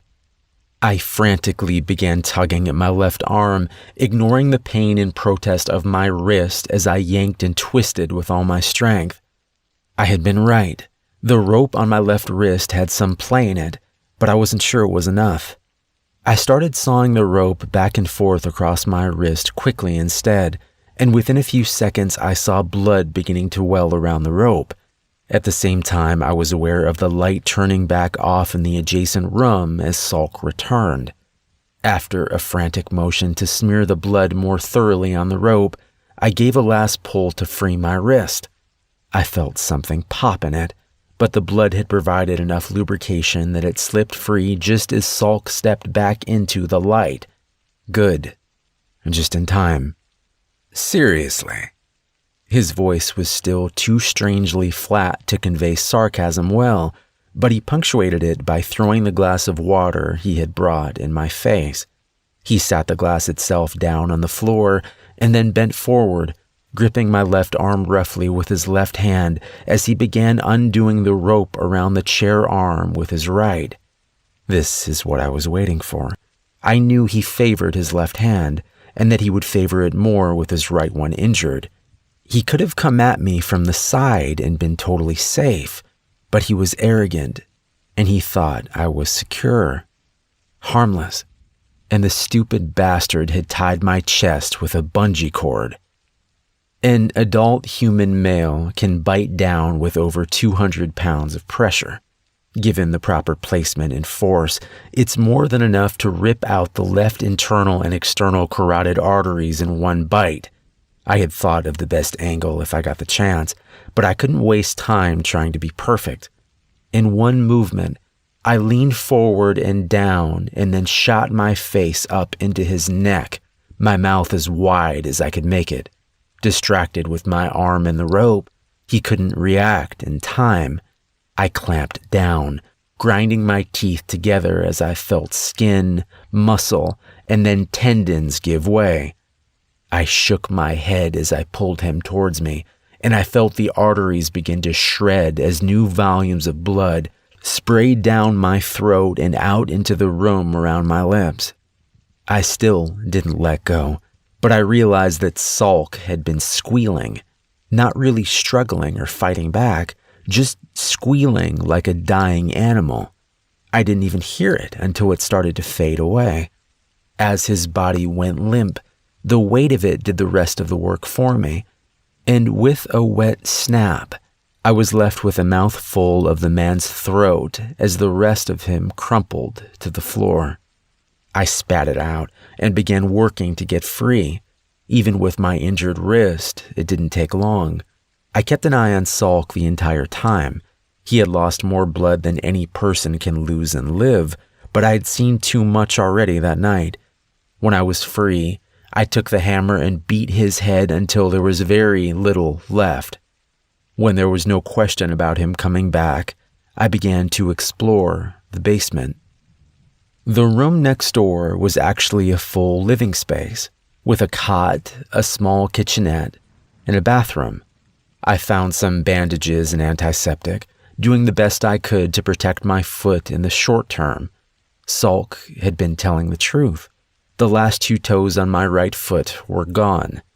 After I was done with first aid, I began looking for any information that Salk could have left behind, any clues about what was actually going on, what that creature was, but there was nothing that I could find. I felt my strength waning as the adrenaline started to wear off, so I got to work getting out of there. I quickly pilfered his pockets and found his keys as well as my own. Moving up the basement stairs, I found the door at the top was locked, but after a tense moment, I found the key on Salk's keyring. I tried to move quietly as I went upstairs, images of that terrible creature in the woods filling my head as I hobbled along.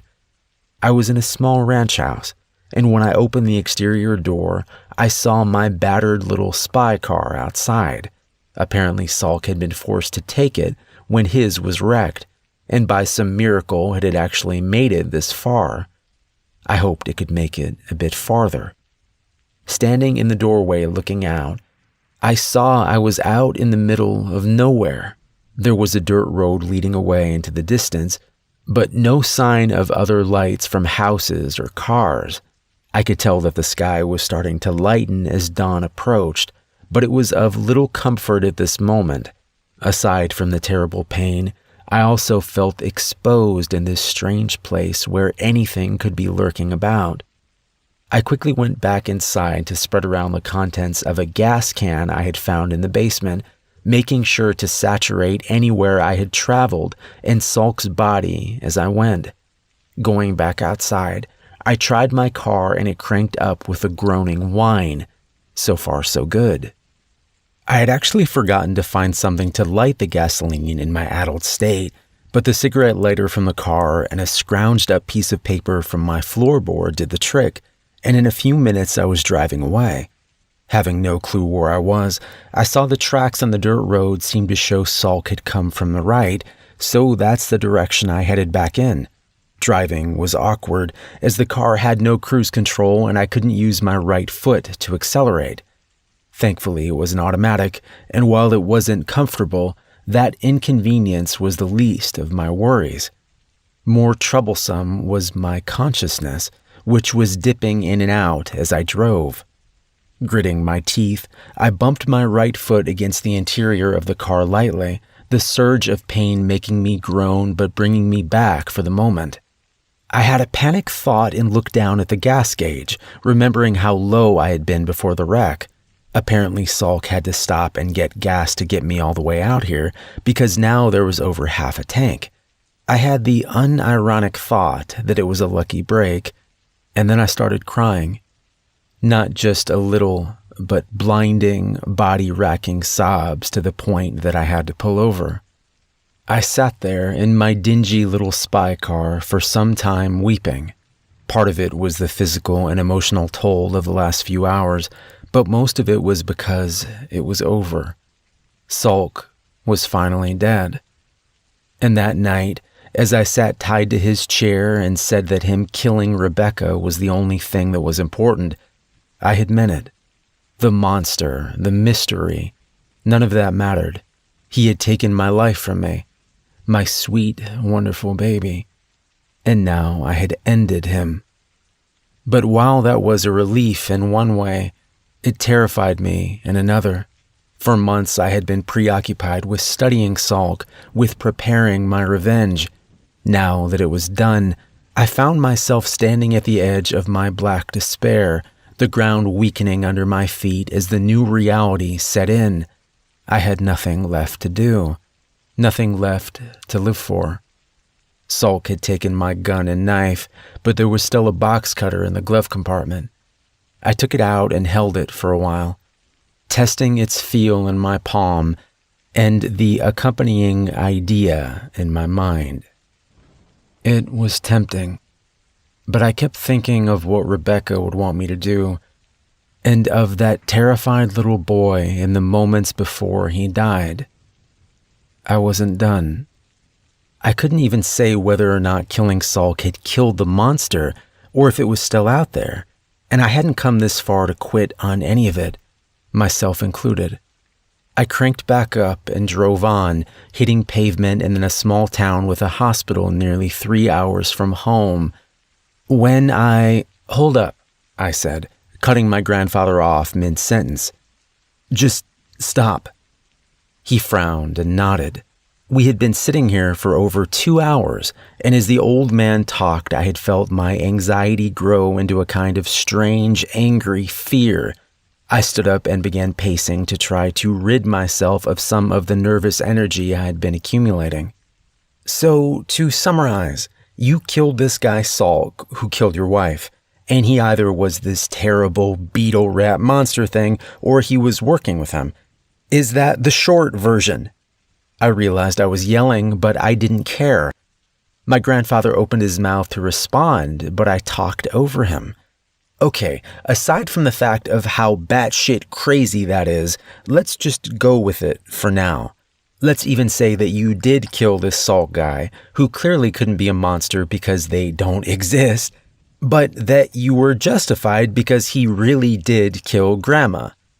I paused to take a breath, and seeing the abject sadness on his face, I forced a calmer tone. How does any of that explain what I saw last night? What you did to that woman? I was getting to it. There's a lot you still don't understand. I shook my head. No, what you're saying doesn't make sense. I get that you've been through a lot, I do, and maybe you can't see how crazy some of this stuff is. But if you really believe all this stuff, you need help. But I can't know what kind of help you need until I know what you've done. I tried to prepare myself for the question I had been dreading asking all morning. Grandpa, did you kill that woman? He met my gaze solemnly, looking older in that moment than I had ever seen him. I did. But again, there's more to it. I raised my hand. Sure. Aside from Sulk and that woman, have you killed other people? He nodded, not even trying to explain farther at that point. How many? His eyes didn't leave mine. That woman makes 87. I felt my knees going as I stumbled back against the kitchen counter. What? How? Why? He looked dejected. I've been trying to tell you why. It's not an easy or quick thing to explain. I dug into my pocket as he was talking. Yeah, I guess not. Pulling my phone out, I tapped out 911 and hit call. After a moment of silence, I heard it ring, and then a woman's voice was on the line. 911, what's your emergency? My throat was suddenly dry as a bone. My grandfather sat silently staring at me from the table without protest, just watching. I finally managed to croak out, I think there's been a murder out here. I think my grandfather killed someone. The 911 operator wanted me to stay on the line, but I told her I needed to go, that I would be looking out for the patrol cars. Hanging up my phone, I stuffed it back into my pocket and looked again at my grandfather, who still sat silently staring at me. Okay, this is your last chance, for real. They're on their way. You need to tell me what's going on right now before they get here. We can still fix this, or at least help it. I need to understand what you've done. He glanced at the clock up on the wall and then back at me. It's better we wait, actually. It shouldn't take them more than 10 minutes to get here, likely less. I wouldn't get very far in that amount of time, and you need to hear everything for you to understand any of it. He smiled at me. We'll just wait till they've left, and we can continue if you want. I was confused and frustrated. Grandpa, if they come here and find that body, they're going to be taking you when they leave. There won't be any more story time. Maybe you need to go with them if what you're saying is the truth, but I'm trying to help you. Talk to me before you have to talk to them. He gave a laugh. I know you're doing what you think is best, Jason. I appreciate it. If I were in your shoes, I'd probably do the same thing. But don't worry about me. Everything is going to work out just fine. I wanted to protest more, but what was the point? Instead, I just stood by the counter, my gaze roaming between the window and the floor. I couldn't look at him anymore. I felt myself feeling more and more guilty and disquieted by his reaction to me calling the police, and I tried to stop second-guessing myself. I had done the reasonable thing after listening to hours of his insanity, and I needed to remember that. There they are. I looked up to see my grandfather looking out the window, and as I followed his gaze, I saw 3 sheriff's deputy cars pulling up outside. I went to the back door in the kitchen and opened it, calling for them to come around that way. They asked me to step outside and tell them what was going on, which I did, focusing most on the large mustached man who was doing most of the talking. "Hey, thank you for coming. My grandfather, I saw him last night moving a woman's body out of his car and carrying it into the woods. I talked to him about it this morning, and he was telling me all kinds of crazy stuff, and he admitted to killing that woman. I don't know what really happened, but I'm worried he's had some kind of break. He's close to 80, and he's still real sharp, but I broke off as the lead deputy raised his hand. Hold up, son. Is this Dr. Barron we're talking about? He's your grandfather." I nodded. "Yeah, he is. He cut me off again. "Okay. Where is he now?" I wasn't sure what to make of his reaction, but I turned and pointed to the house. "He's in there. I've got him tied to a chair in the kitchen." When I turned back, the 2 backup deputies had guns drawn on me. Deputy Mustache pointed a finger in my face. "You stay here. Anyone else in there with him?" I shook my head in stunned silence. Glowering at me, he pulled his own gun and moved towards the door going into the kitchen. The 2 deputies outside guarded me like I was Hannibal Lecter, their eyes flicking nervously to each other as they waited. After several minutes, I heard footsteps and turned to see my grandfather coming out of the house in front of the deputy. He was smiling and talking with the other man in low tones. My stomach clenched as I noticed the deputy had put away his gun. What was going on? Mustache gestured to the other 2 deputies. "You can stow your guns for now, boys, but keep them ready. We've still got some things to sort out." He turned to me, his expression hard. "So your grandfather explained that he gave you a prescription for..." He pulled a brown pill bottle out of his pocket to read the label. "Clonazepam. Just 10 pills because you were having a lot of stress and trouble sleeping, what with being back at your deceased parents' home and all. Which is understandable." He had handed the bottle to my grandfather and now had his thumbs hooked in his gun belt. "What is less understandable is how come you tied him up all morning and are making up these crazy tales." I started to respond, but he raised his hand. "Pardon. The less you say right now, the better. You listen instead. Your grandpa is a good man, a respected doctor. Ever since your parents moved to the area, he's made a point of coming around and helping out this community as he could, even though he lives hours away. And that's good for you," he said, pointing his finger at me again, "because he's convinced me to not lock you up today if you act right.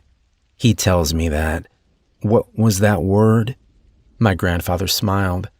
"Benzodiazepines," he supplied helpfully. Mustache nodded. "Yeah, that it can sometimes cause nightmares or hallucinations. Your grandpa believes you had some dream about him hurting someone that you think is real." He paused, looking hard at me to accentuate his point. "So how does that sound to you? Does that sound better than you just went crazy and tied him up for no reason?" I tried to keep myself from yelling, "No, that doesn't sound good. I haven't taken any pills. He's lying." Deputy Mustache shook his head. "Sport. The problem there is I counted the pills and 2 are missing just like Dr. Barron said they would be. And that prescription is in your name." "Oh, that doesn't mean I took them, you idiot. I know what I saw. He carried a woman out into the woods. He admitted to me that he killed her." My grandfather stepped forward and headed off the deputy's angry response. "Look, it might help him accept that it was just the drug if you go ahead and look in the woods. Show him there's nothing there. I know it's a hassle, but..." Mustache was already nodding and smiling at him. No, doctor, it's fine. You feel up to coming with us?" "Sure thing. Jason, You want to lead the way?" My grandfather grinned and tipped me a wink. I led the deputies in the direction he had carried the woman, walking as far from my grandfather as I could. I kept imagining him suddenly attacking one of the deputies and getting his gun or bolting off into the woods, but he strolled along, as calm and pleasant as if we were on a midday stroll. I could tell the deputies were barely looking around, but honestly, there was very little to see. To their credit, they went along with me for close to 2 hours before I gave up. I don't think he could have carried her out farther than we went in the time he was gone the night before, and there was no trace of anything. As we headed back towards the house, my grandfather was suddenly beside me, patting me on the shoulder with his big, strong hand. I stifled a yelp and tried not to flinch away. Acting more crazy wasn't going to help anything at this point. "See?" he whispered to me.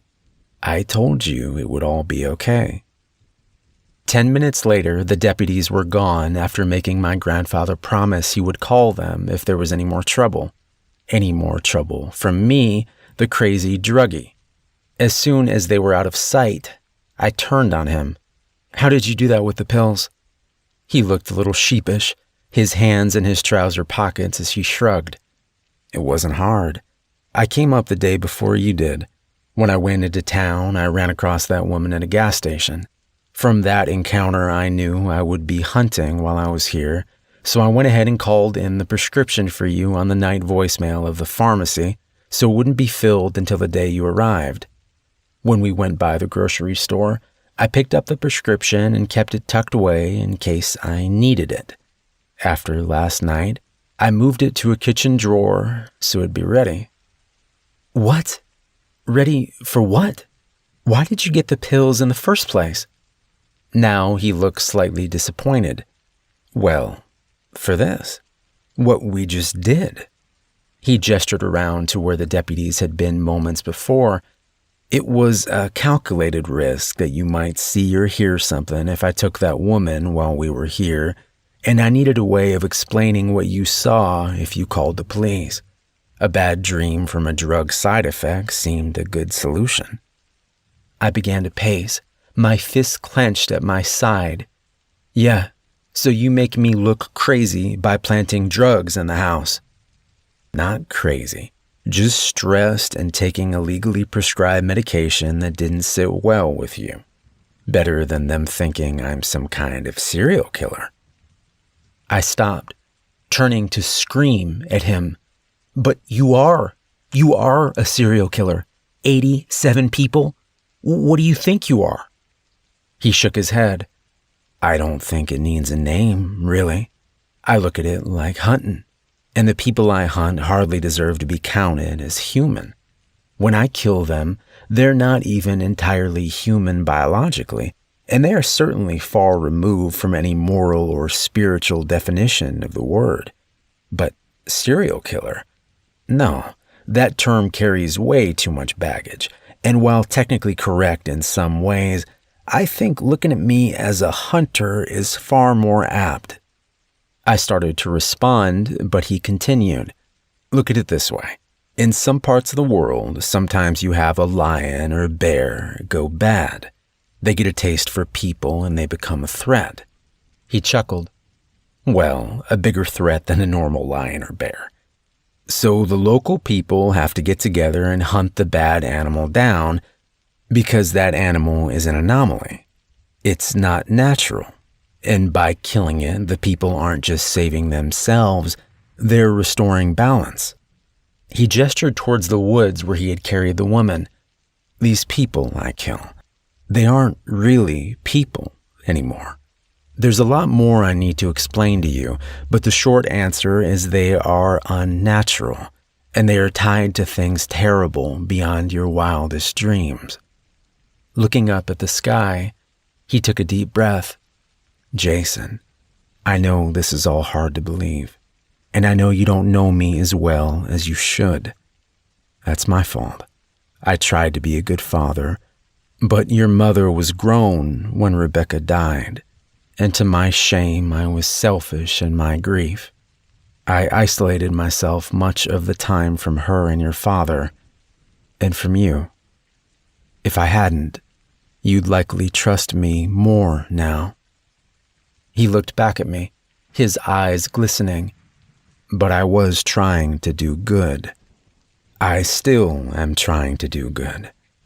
And my hope is you'll come to see the value in it. If you can be patient and listen to all I have to say and see what I have to show you."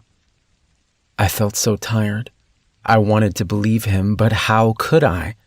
I didn't know what to say anymore. Finally, I muttered, "What are you going to show me? Where you hid that poor woman's body?"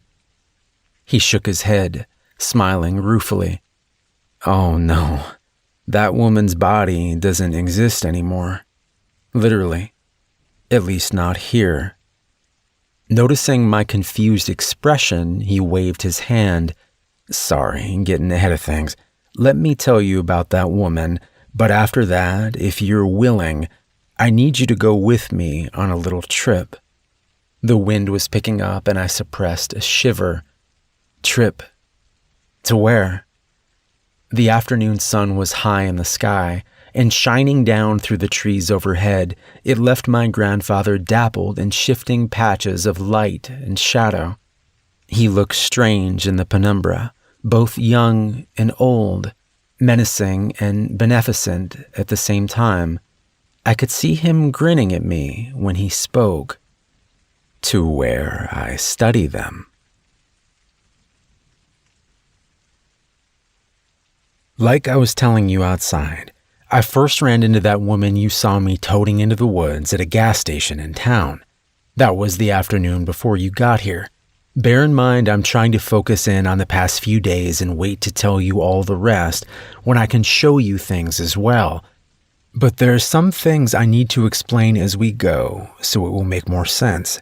For instance, how I can tell an outsider, that's what I call them for reasons that will be clearer in time, from a normal person. When I bit out Salk's throat, I must have swallowed close to a quart of his blood in the process. I didn't think about it at the time, but it's the best explanation I have for what happened next. I went for nearly 2 months after killing him without reading about any strange murders or having any indication that the creature I had seen was still out in the world. I was starting to think that it was either truly over and some things would just remain a mystery, or at the very least my ability to intervene had ended with my lead on Salk. Then one day I was walking down a hallway at the hospital when I passed an old man. He appeared to be there visiting someone and was coming out from the downstairs cafeteria as I was about to go in. There was nothing remarkable about him at all, and as our eyes met at a distance, he gave me a polite nod and kept moving forward. But within 2 more steps of him, I was hit with a painful wave of nausea. My first thought was that I was just sick and the first symptoms were hitting, but then moments later I felt fine again, and I looked to see the man had moved past me by a little more than the distance that we had been when I first felt sick. I pondered it for a moment, and then decided to follow him. He had meandered into the nearby gift shop to peruse the handful of magazines and crossword puzzle books on offer amid the stuffed animals and overpriced snacks. I waited a few seconds and then entered behind him, careful to stay out of his line of sight. I edged closer. Again, when I got within about 5 feet of him, I was struck with nausea. Not nearly as strong this time, but very distinct and unpleasant. I tested it several times, moving back and forth out of the invisible demarcation between well and unwell. It was as regular and reliable as flipping a switch. Something in Salk's blood had stayed with me and become a huge asset in my work. Whenever I get close to one of those things, these outsiders, I feel that same familiar, sick feeling. The range varies, but it's definitely grown over time to an average of about 20 feet. The first time is always bad, though I've grown accustomed to it enough that it isn't incapacitating. After the first time I make contact with one of them, from then on it's much weaker, though it never goes away entirely. And the feeling is unique to that particular outsider. Every first encounter with a new one is always strong. So going back to the other day when I encountered the woman, I was picking up some candy in the gas station, debating on whether I wanted to just eat junk food that night or actually get some kind of substantial dinner, and that woman walked past me on the next aisle over. I knew right away what the feeling I got was, and the store was empty enough it was easy to tell where it was coming from. Of course, I didn't react in any way. I've been doing this for a long time, and I learned years ago to be careful you never tip your hand to one of them. Surprise is one of the few advantages we have, so it should never be squandered. Instead, I waited and listened. When she went up to the counter to pay for some kind of soft drink and chips, I heard the conversation between her and the cashier. They knew each other. Apparently went to church together. That meant she was local, so she would be easier to find later. As I pretended to look at a bag of chocolate-covered peanuts, I looked out the window to the only other customer car in the parking lot. It was a gold-colored sedan with some kind of back window decal I couldn't make out from that angle. I waited, hearing the cashier call the woman Susie as she said goodbye. Putting down the candy, I picked up another brand and made a show of studying the nutritional information on the back, which was a horror in and of itself. Susie was slow pulling away, but when she finally did, I saw two more things. The window decal was for Mid Creek Community College, which was only 20 miles away from here. And she had an educator tag on her car. Smartphones, as disturbing as they can be in some regards, are wonderful tools for the things I do. Obviously, any internet research or phone calls I make in connection with hunting is done with what they call burner phones, but they have come a long way, haven't they? Before I left the gas station, I had already found her, picture and all, Susie Avaretti, Associate Professor of Economics at Mid Creek Community College. A couple of more searches and I had her home address. When I went out last night, I went to her home first, but no one was there. Next, I drove by the college, but there was no sign of her car there either. Then, as I was coming back through town, I saw the gold sedan at that late-night diner near the interstate. Slowing down, I could see her inside at a booth, eating some kind of waffle as she sat by herself. That is the hardest part, Jason. You see these people, these things, living their public lives, showing their external face. If you're doing it right, they don't even know you're watching them. And they seem vulnerable, mundane, human. It is easy to forget that the woman sitting alone in the dingy diner, morosely gnawing on a waffle late at night, well, she isn't really a person, not entirely. At best, that's only part of the truth, and the only part, well, believe me, if you ever let yourself forget the other part, you're liable to wind up dead. So you have to close yourself off from feeling sorry for them or seeing mercy as some kind of virtue. That kind of thinking almost killed me twice early on in all this, and while it's the hardest lesson to learn, it's also one of the most important. I parked across the road from the diner in the shadow of a rundown pawn shop that had gone belly up years earlier from the look of it. I watched her eat her food, pay her bill, and get in her car. I followed her, and soon it was clear she was most likely going home based on her route. It was an educated guess, but worth the risk to get the jump on her. I turned off to take a different, slower route, making up the time and distance with speed, and getting to her house 3 minutes before she did. From all signs, she lived alone, and I had unscrewed her porch light before she pulled up. As she was reaching into her purse for her house keys, I stepped out, slamming the syringe into her neck and pushing in the mixture it contained all within a couple of seconds. She made a small noise of surprise and flailed around for a couple of seconds, But she was already lost.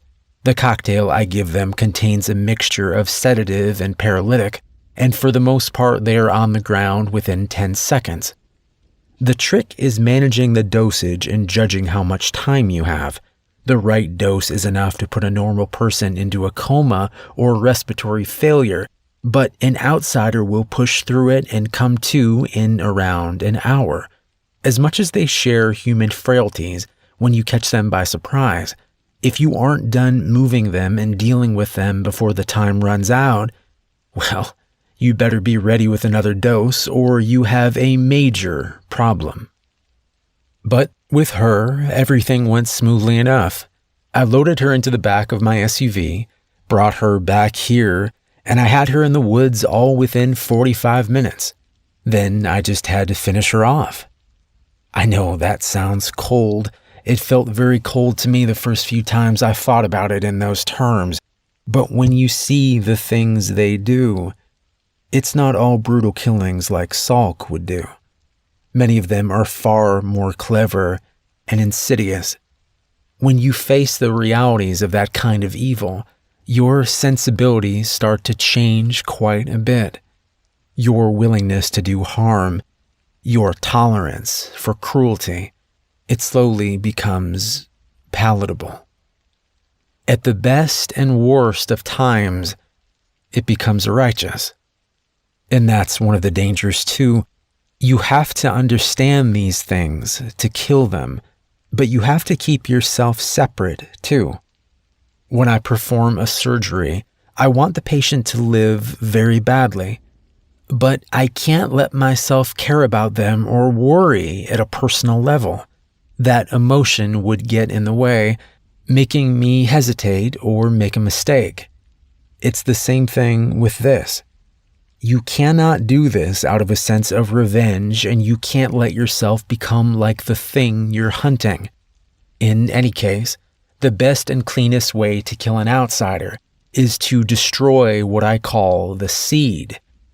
All of them, when they are alive and for a short while after they are dead, have this small, black, well, it looks like a pebble usually. It's tucked just beneath the left hippocampus most of the time. The hippocampus, as you may know, is part of the temporal lobe of the brain and is tied to creating memories as well as complex emotions. I have a theory that's why the seed is so close by. It makes it easier for it to influence the outsider's perceptions and reactions to things. That's also why when the pretense is not needed, such as when I was in Salk's closet or when he had me tied up, they're quick to revert to an almost emotionless default state. But we can talk more about all that later. For now, back to the point. If you drill into the left side of their skull, just in front of and about halfway up the height of the ear, you will often hit the seed. It may take 3 or 4 tries, but a moderately powerful cordless drill works just fine with some weight applied to pushing it in, and assuming you have a long enough drill bit, of course. The seed itself is fairly fragile, and when the bit hits it, it will shatter. Then something remarkable happens. There's a low vibration that you can feel in the air. It reminds me of the rumble hum you feel in a subway station sometimes. And then the body is just gone. More accurately, it collapses in on itself like some kind of dying star, but it is too fast to see with the naked eye. I've managed to catch some evidence of it on special cameras, but for reasons that will be explained, that's a difficult process in and of itself. But when it goes, it all goes. The body, the clothing it was wearing, and anything else that is inorganic and on it or inside of it.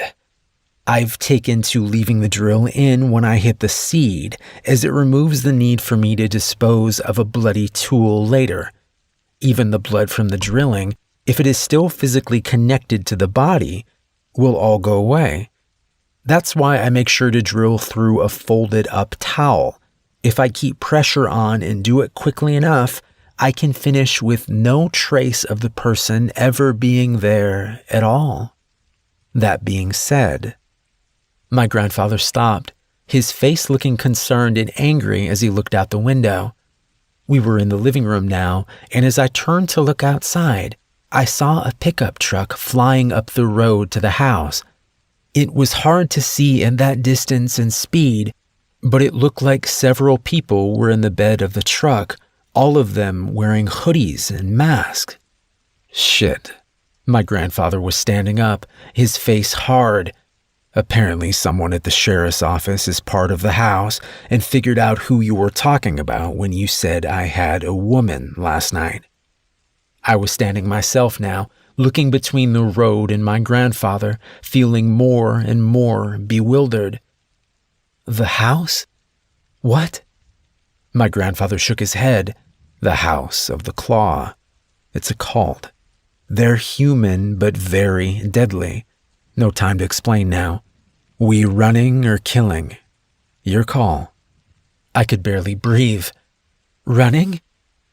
He nodded, reaching under the chair he had been sitting in to pull out a semi-automatic pistol. Fair enough. Stay close to me and don't stop unless I say so. We're going for the truck. Now go. We headed to the kitchen, my grandfather gesturing for me to keep low. Flinging open the exterior door, he glanced outside and then beckoned for me to follow. We weren't very far from his SUV, but we still had to round the corner of the house and I could hear the pickup sliding to a halt in the front yard. We moved to the corner of the house and stopped, my grandfather turning to whisper to me, "Here's the key fob. When I say go, you do 3 things. First, you unlock the doors with a fob. Second, you count to 2. Third, you run to the passenger side and get in and down. Got it?" I nodded, my hands trembling as I took the fob from him. Good. Go. I unlocked the car, wincing internally at the loud honk it gave as the locks disengaged. But then I realized no one was going to pay much attention to it with my grandfather shooting at them. It occurred to me that I wasn't counting, so I bolted after what felt like 2 seconds and made it around to the passenger side. I felt a moment of sharp panic as my hand fumbled at the door latch before getting the door open. Once inside, I tried to bawl into the floorboard as much as possible. I had just enough time to take in the smells of the SUV, a mixture of my grandfather, some kind of oil, and a metallic scent, before he was opening the driver's door and getting in. Without saying anything, he punched the ignition button and threw the SUV into gear. I heard 2 more gunshots and something made a loud pinging on the outside of the car, but we kept going. And as I eased up into the seat, I saw that we were clear of the yard and headed down the road. Looking back, I saw 3 of the 4 men clustered around a 4th that was on the ground but still moving. My grandfather looked over at me. "You hurt?" I shook my head. "I'm fine. What about you? What happened?" "Nah, I'm fine. I think I got a couple of pellets of buckshot in my leg, but it was from a ricochet. Nothing major." He gave me a tight smile. "As for what happened, I shot 2 of them, 1 in the arm and 1 in the leg. Can't risk killing them at your parents' house or anywhere they can be linked back to us." "What? Why? They already know who we are." He took a turn down a sandy dirt road and gave me a shrug. "They do, but they're likely the only ones that do." Turning to glance behind my seat, he nodded to himself. "Look, while we talk, I need you to do a couple things. Grab the box of stuff behind your seat. You should also see a small blue bag behind mine. Get both of them up here with you if you can." I did as he asked, pulling a medium-sized cardboard box up to find it contained 6 glass jars with sealable lids. The jars were all full of nails and ball bearings. I thought about asking questions, but I knew there was no time. He'd tell me what I needed to know. I found the blue bag where he said it would be. It contained a variety of items, and as I looked through them, he told me what to use. There were little rolls of taped-up face towels in the bag, and following his instructions, I unwrapped 3 of them to find small glass vials with rubber stoppers in the middle. The vials contained some kind of fluid, but he told me to be careful not to open the vials. Instead, I was to slide them gently into the middle of the nails and bearings in 3 of the jars. After I did so, he told me to take a specific plastic bottle from the blue bag and squirt it on the metal in the jar until the 3 prep jars were 2/3 full of the liquid too. Then I had to screw the sealed lids back on. When I was done, he gave me a grin. "Congratulations. You've just made nail bombs. Now be very careful with them. Don't drop one and try not to tip them over. We'll need them in a few minutes." His cautions made me feel queasy. "Why will we need them? Because you think they're going to track us down?" He nodded. "Oh yeah, they better. That's why I didn't try to kill any of them. These cultists, they are very dangerous, but sometimes they lose their stomach when they see a buddy get killed. Weekend warrior types, I guess. And we need them to follow us." He looked up at the odometer. "We're about 10 miles away now. Need to be at least 10 more. Anyway, back to what I was explaining earlier. This cult, the House of the Claw, I didn't know they existed at first. Looking back on it, there were signs of their influence. That little boy that Salk picked up and killed, for instance. What was he doing out that late? And I learned later that he lived with his parents over 50 miles from where Salk snatched him. What are the odds of that happening? I can't prove it, but I suspect the house dropped him back there and had tipped Salk off as to where to look." His expression was growing angrier as he talked. That's what these crazy bastards do. They help the outsiders, facilitate their plans, worship them. Not every outsider has any cultist around them. In fact, only about 1 in 3 or 4 do, as best as I can tell. But where the house does exist, they operate like some terrorist cells. There's usually 4 or 5 working together, and they don't know the identity of anyone else in the cult outside their cell. Of course, those higher up in the chain know who are in the cells, so they can send directives down as needed. But if a cell member gets caught, they can't give up their bosses or details about the larger organization. It's clever in some ways, but it has its flaws too. He looked over at me, his face stony. For instance, these men that are after us, they have no way of telling people outside of their group who we are unless they get contacted by their bosses. That does happen periodically, but not often. So as long as the entire cell dies, our identities are safe. I felt my skin going cold. Even if we kill them, how will we know we got them all? He nodded. It's always a risk, but the most likely source of them finding out is a house member in the sheriff's office. If that person isn't among this group, we know there's likely another person. If they are, odds are good this is all of them, as they tend to do things as a full unit most of the time. There's no sure answers, though. We just have to do the best we can. Be smarter and better than them. We drove on for a couple of minutes in silence, and then he spoke again. "Put your seatbelt on, if you would." After I clicked it on, he continued. "You good with all this?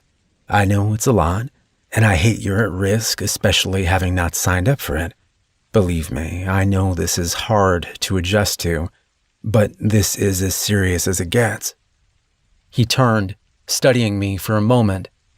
"Life or death, good and evil, even. These are bad people that do terrible things, and they will torture and murder us if we don't get them first." I met his eyes. I believe you. I get it. I'm freaked out, but I get it and I'm with you." "Good, because I think this is a good spot. Hold on to those bombs, it's going to be bumpy." With that, he yanked the wheel to the left, then back to the right, sending us down the sandy shoulder and into a stand of bushes. I held the box containing the jars in a death grip, my muscles tensing at every clink of glass. When we came to a stop, he smiled at me. "Good job. Okay, let's go. Get out, come around so I can show you something on this side, and then you'll come back and grab the 3 jars you prepped." I did as he asked, and when I reached his side of the SUV, I saw he had a long-bladed hunting knife in his hand. He pointed it at the tire as he talked. "Now, as you may have figured out, we're trying to make it look like we wrecked. We took this sandy road because even if they're idiots, they should be able to track us on it. But just because they aren't all brilliant doesn't mean you should underestimate the least of them, and some of them are very capable. Either way, we need a visible reason why we should have wrecked here." He took the knife and slammed it into the crevice between 2 tire treads. When he pulled it free, I could immediately hear the angry hiss of air escaping. My grandfather tapped the outer wall of the tire. It's easier to flatten a tire on this side. The rubber's weaker, but it's also very obvious that it was cut. So when you need it to look like a blowout instead of a cut tire, you have to hide the cut in the treads. If they saw a cut tire, they might suspect an ambush. Now, hopefully they'll just think we had bad luck. He patted my shoulder and laughed. Lots of teachable moments today, I guess. Now go get those bombs. He guessed we had about 3 minutes left before they should be on us. In that time, he grabbed a scoped rifle out of the back of the SUV and got me into a position across the road with my 3 nail bombs and some final advice. The way these things work is that they have to hit something hard enough that the vial inside breaks. When its contents mix with what's in the outer part of the jar, you get an explosion filled with metal and glass shrapnel. So what that means is this. First, you throw it against something hard or hard enough it will break on landing. The jars at this point should weigh about 7 or 8 pounds. So if they land on asphalt from more than 10 feet up, they should break. Throwing it hard at the road or the truck will work too, but try not to directly hit a person or you run the risk of it bouncing off and not breaking. And above all else, do not throw it where it goes off close to you, or you'll be caught in the shrapnel too. He had me positioned in an elevated spot behind some bushes, about 20 feet from the road. You're far enough away here and in good position, and hopefully they will be focused on the wrecked SUV for a bit. But wait until they start to get out or the pickup will protect them a good bit. Take your time and aim, and when your third one is thrown, you slowly work your way farther into the woods. Do not wait for me, and keep going straight back from the road. I'll find you when I'm done with them." He seemed to be debating something internally, and after a moment he pulled out the semi-automatic and handed it to me. "Have you fired one of these before?" I nodded. "A couple of times in college. I know how to shoot, and this is the safety, right?" He looked grave. "Yes. Keep it on, but keep your finger away from the trigger unless you mean to fire. There's one in the chamber, and it will keep feeding them in unless it jams, which it shouldn't. You have 13 shots. Do not lock your arms. Do not pull the trigger. Squeeze it. Hold it tightly when you fire and remember it will recoil. For both the gun and the grenades, accuracy is always better than speed. Slow is fast and fast is slow, and you do not fire this at all unless you have no alternative. My goal is that they never see you at all, okay?" I could see by his expression he was scared, and I realized it was fear for me. I felt a wave of love for him and guilt at how I'd treated him. "I'll be okay. I'll play it safe and do what you told me." He gave me a half smile and reached forward to pat the side of my head affectionately. "Gotta go. See you in a few minutes." With the ease and agility of someone half his age, my grandfather moved down the embankment and back across the road before disappearing into the woods on the other side. Less than a minute later, I saw a cloud of dust as the cultist truck made its way towards us. As they approached, I felt anxiety gripping my stomach and I fought it down. I was worried I'd make a mistake, but I still had to try. I would do what he told me and trust that it would work out. As they approached the wreck, they slowed to a crawl and then stopped. From my vantage, I could see one of the men was stretched out in the bed, and I guess that was the one he had shot in the leg. His companion and the passenger in the cab got out to investigate the SUV. I hesitated, wanting the driver out as well, but he wasn't budging. Time to do it. The first jar hit the top of the truck, and while the explosion wasn't as loud as I'd expected, the carnage was impressive. One of the cultists was still high enough up the shoulder that a wave of shrapnel slammed into the back of his head, shooting up a bloody mist and sending him sprawling forward. The driver was looking around terrified, but seemed unharmed, and I couldn't see the third person any longer, as he had dove down after the first bomb went off. Not sure of my next best target, I ultimately aimed one for the bed of the truck. My aim was off, but lucky. It hit the driver's side window and shattered the glass, detonating as it did so. I heard the driver scream, but he wasn't dead from it. Instead, he was frantically putting his truck in drive and trying to get away. I felt a thrill of panic, but then I heard my grandfather's rifle. One crack, and I saw the cultist who had dove for cover near the SUV lose half his skull as the truck pulled away. A second crack, and the one I had knocked down with the first bomb flinched as the bullet went into his torso. 50 yards down the road, I saw my grandfather step out onto the road and line up another shot. The truck had surged past me now, and any idea of using the third bomb seemed fruitless. I was worried he was going to get away, but then a third crack came. I saw the back windshield break, and suddenly the truck veered from the road as though swept aside by some invisible giant's hand. It crashed into a small culvert on the left side of the road, and what I could see of the driver's head through the broken side window was a ruined mess. I was about to stand up and say something to my grandfather when I heard another gunshot. The man in the back of the bed had either been flung out or crawled out as soon as the truck came to a halt. He was down on his belly in the culvert, some kind of revolver in his hand. The gunshot had come from him, aimed at my grandfather. I glanced back at him and saw he seemed okay and was taking cover down the opposite shoulder. Still, I felt anger welling up inside of me. These goddamn people, trying to kill us, helping whatever these things were that were hurting people. What the actual hell? How could that be allowed to go on? And now this piece of shit was shooting at Grandpa? No. Hell no. I stood up, throwing the remaining bomb at him. My aim was too good that time, and it pelted him in the shoulder, bouncing off him without detonating. I kept moving towards him, shifting the pistol to my dominant hand and taking aim. The first shot went wild, so did the next two, and by then he had gotten over being struck and figured out where the new shots were coming from.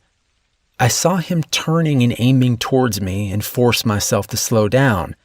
I lined up a shot on his chest and squeezed the trigger.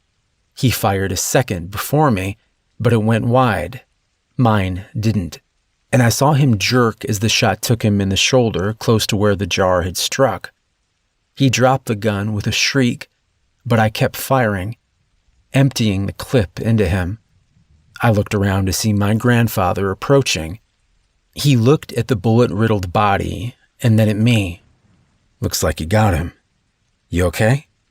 I nodded silently, trying to keep my hands from shaking in front of him. My grandfather moved past to check the driver before coming back to me. They're all dead. I don't know if any of them are tied to the sheriff's office or not, but we may get lucky and be able to find that out. Believe it or not, these guys carry their wallets on them most of the time when they do this stuff. I guess they're worried about getting a ticket. He gave me a serious smile and squeezed my shoulder. I know what we just did wasn't easy, and you're still in shock now. That's okay. But I need you with me.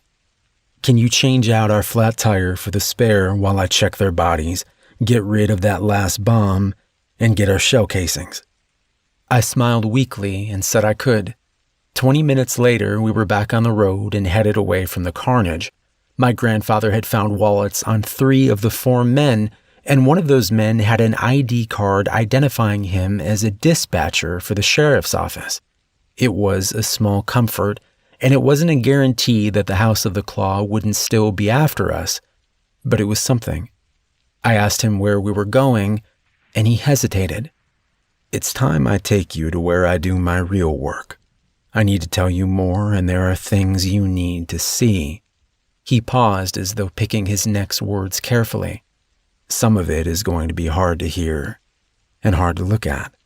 I think we may be past you not believing me or trusting me, and that's great. But it also makes it harder when I have to show you things you aren't going to want to believe. I felt fear creeping back in past the staticky shell of shock and adrenaline. What do you mean? Just that there's more to all of this. And it's a lot worse than some random monsters occasionally killing people for fun, as though that wasn't bad enough. I'm not trying to spook you, just prepare you. For now, try to rest some. We've got a ways to go. What troubled me more than his words was the way he said them and the haunted look in his eyes as he studied the road. For all that had happened, he had never really seemed rattled or afraid, aside from worrying about me. But whatever he was thinking about now, I could tell he was shaken. I don't know my grandfather well, but I know him much better now than I did just a day ago, and whatever is able to truly worry or scare that man, well, it terrifies me. We rode silently for some time, with my initial assumption being that we were going back to his hometown for him to tell me the rest. As we drove, however, I began to realize that we were going north rather than east, taking the highway for 2 hours before he turned off onto a small paved road that later led to a gravel one. Another few miles and we turned onto a concrete driveway that led up to a metal gate and a chain-link fence, topped by razor wire and several surveillance cameras. A sign next to the gate read, Jagger Solutions Incorporated. I looked over at my grandfather, perplexed. What is this place? Why are we here? He smiled at me as he tapped a remote attached to his visor and the metal gate began to open. We're at the Batcave. I couldn't do research and other things related to all this close to home, so I bought this place.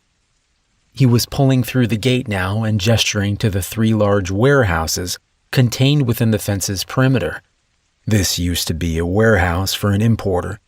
Guy sold rugs and carpet, I think. But when he died, the place sat unkept and unsold for years before I found it. Got it for a song, though the repairs and modifications did take some time and money. He pointed to the farthest building. That's the main building there in the back.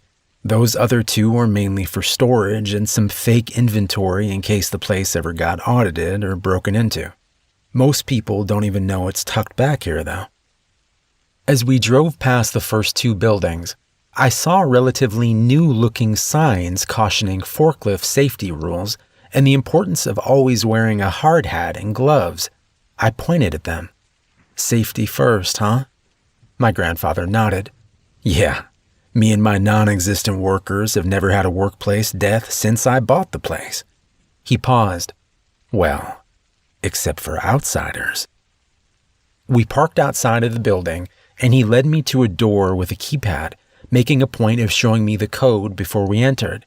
Inside was largely empty, except for a pickup, an SUV, and a corner of the building that had been converted into a workshop of sorts, filled with workbenches and tools along with a heavy oak desk.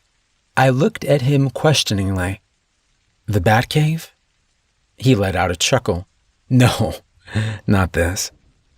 He walked over to a far corner that was largely in shadow, and as I drew closer, I saw that it contained a stack of what looked like corrugated roofing tin. He went to a spot at the edge of the tin and stepped on it with his foot. With a loud hiss, a portion of the tin lifted up to reveal a growing slit of amber light. As it expanded, I realized that a large hydraulic hatch had been camouflaged by the pile of scrap and was now opening to reveal a set of concrete steps leading down into the ground. My grandfather pointed at it proudly. "Batcave." He led me downstairs, which consisted of a short hallway with a small living area, including a shower, sink, and toilet on one side, and a larger room that was clearly a lab of some kind on the other. At the end of the hall was what looked like the door of an old bank vault. When I mentioned that to my grandfather, he nodded. "That's because that's exactly what it is. As you can imagine, after I got this place, I had to have all this underneath added in. I convinced the contractor I was some kind of doomsday prepper. He was into that stuff too, so he actually gave me a discount. But it was still ungodly expensive." He pointed to the vault door. "But this I actually got for free. Kind of." He took 2 large metal keys from his pocket and stuck them in the door. They turned with a large metallic thunk that made me think of bank robbery movies I had seen. He then gripped the wheel in the center of the door and gave it 2 full turns before tugging the door open. Lights came on inside as the door swung aside, and looking inside, I could see he had more than just a vault door. He had an entire vault. Safety deposit boxes lined the walls, and in the center, a heavy metal table had been bolted to the floor, with several smaller tables on rollers surrounding it. Some were filled with medical supplies or tools. Others were filled with items you would find in a garage. Drills, pruning shears, hammers, knives. Along several places on the wall, I saw what looked like metal mesh cages that seemed to contain something, possibly cameras. Everything was immaculately clean, but it did little to make the room seem less sinister. "It looks like a cross between an operating room and a torture chamber." Speaking the thought before I realized it and looking quickly at my grandfather, afraid I'd hurt his feelings. But he was nodding as he looked into the room before meeting my gaze ruefully. "That's pretty much what it is, if I'm honest. I got this vault from a defunct bank in Arkansas after I had started work on this place. The bank building was being converted into a restaurant of some sort, and they just wanted the vault gone. So I had to pay for the removal and transport, which was quite a bit even 20 years ago when I got it, but it was worth it." He pushed the door back closed and led me back into the living space. Aside from a cot against one wall, it contained an overstuffed chair and a sofa along with a pair of small tables. Sitting on the sofa, he gestured for me to sit in the chair. "Before I try to tell you any more, I think I should show you something." As I sat down, I saw he had picked up a tablet from the small table next to the sofa and was tapping at it. After a moment, he handed it to me. It was a video, and even before I hit play, I could see it was taken with a camera in the vault room. It looked very similar to how it looked now, except for the little girl tied to the metal table. I felt my stomach lurch, and I had to fight to resist the urge to ask more questions before hitting play. But I'd come this far, and I needed to see it through and have some faith. When I started the video, I could see the girl struggling at the straps that held her. The video was not of the best quality and seemed to have been filmed through some kind of mesh, like those small cages I had seen in the room, but I would have guessed she was no more than 10. After a couple of minutes of tugging at the straps, she became deathly still. I leaned closer to the video, squinting to look for any signs of life. Nothing. I glanced at my grandfather. He pointed to the tablet. "Keep watching." Returning my gaze to the video, I waited and watched. Several minutes passed. Suddenly, I saw the briefest glimpse of her entire body seeming to flicker or jump, and then the video went scrambled for half a second. When the image returned, it was in infrared mode, and I almost threw the tablet down. Where there had been a little girl, there were now strings of coiled, stringy flesh that stretched out across the room in all directions like some kind of macabre spiderweb of gore. My first nonsensical thought was that the girl had somehow exploded and that the image had frozen mid-destruction, but then I saw the strands of meat moving out of their own volition, running together and pulling apart like chewing gum as they explored the walls. This wasn't that little girl at all, or at least not the version of her that had been there moments ago. I looked back at my grandfather. "This is one of them?" He nodded and began to explain. 2 years after Salk's death, I had 3 more hunts under my belt. I had already learned that many of them behaved differently from Salk, and that the outsider's human form and the monsters were one, or at least inextricably linked. But I had only seen one of the 3 actually transform, and he was radically different than the thing that Salk became. He was a young guy named Stephen Kolchak, and he worked construction in Atlanta. I had taken to going to medical conferences different places to have a reason to travel and widen my net and search for more outsiders. I'd encountered him at a diner near his current work site and decided to extend my stay a few days. I trailed him back to work and found he was working on a high-rise apartment building that was going up nearby. He knocked off at 4 that afternoon, and I kept up with him all the way out of Atlanta proper and into one of the suburbs where he lived with his parents. I followed him for the next 3 days and nights as best I could, and on the 3rd night he left home and headed back into the city. At first, I thought he might just be going out somewhere, but he headed right back to the work site. He didn't seem to have a key to the gate, but he scaled the fence nimbly and ducked into the shadows of the partially constructed tower. I went down the fence a couple 100 yards and followed suit. It took me a couple of minutes to find him in the dark, but then I saw him in the dim illumination of a distant streetlight, standing just inside what would one day be the lobby of the building. He was looking up at one of the walls as though trying to decide something.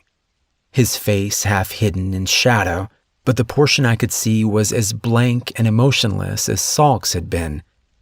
Then he changed. In the blink of an eye, where Stephen Kolchak had stood, there was a much smaller creature. 2 feet tall or thereabouts, it had a barrel of a torso with 2 arms and legs all covered in something that looked more like bluish moss than any kind of hair, and a flat, thick head that looked like a snapping turtle, except for having 6 eyes on each side of its long, sharply beaked snout. It gave out a small, contemplative clicking noise as it shuffled back and forth, still looking up at the wall. Suddenly, it leapt up 10 feet and clung to the spot it had been considering. As I watched, it began to lick the wall with a long black tongue, each lash leaving a blue-gray trail of slime on the spot that quickly blended in with the concrete. I had no idea what he was doing, but I knew it was nothing good. Still, I remembered shooting at the thing that I now felt sure had been Salk, and the bullets doing nothing. So I waited in the shadows for him to finish his work.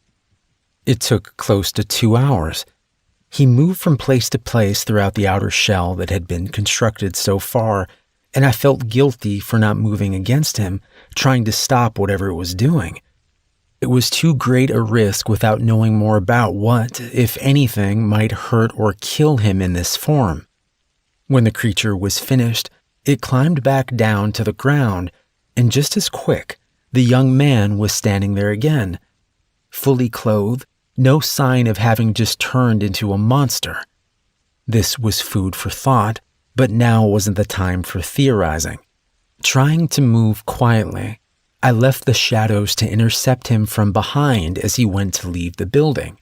I had a collapsible baton that I carried with me from the car, and I brought it down hard on the back of his head. Or that was the plan. Unfortunately, he turned at the last second and it glanced off his shoulder, eliciting little more than a grunt of pain as he dodged to the side.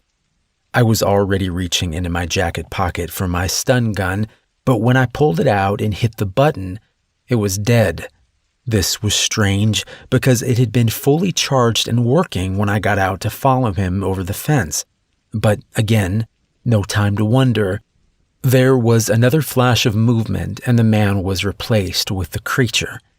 Without missing a beat, it leapt at me, slamming me to the ground. I managed to get the baton up in time to catch its sharp mouth diving for my face.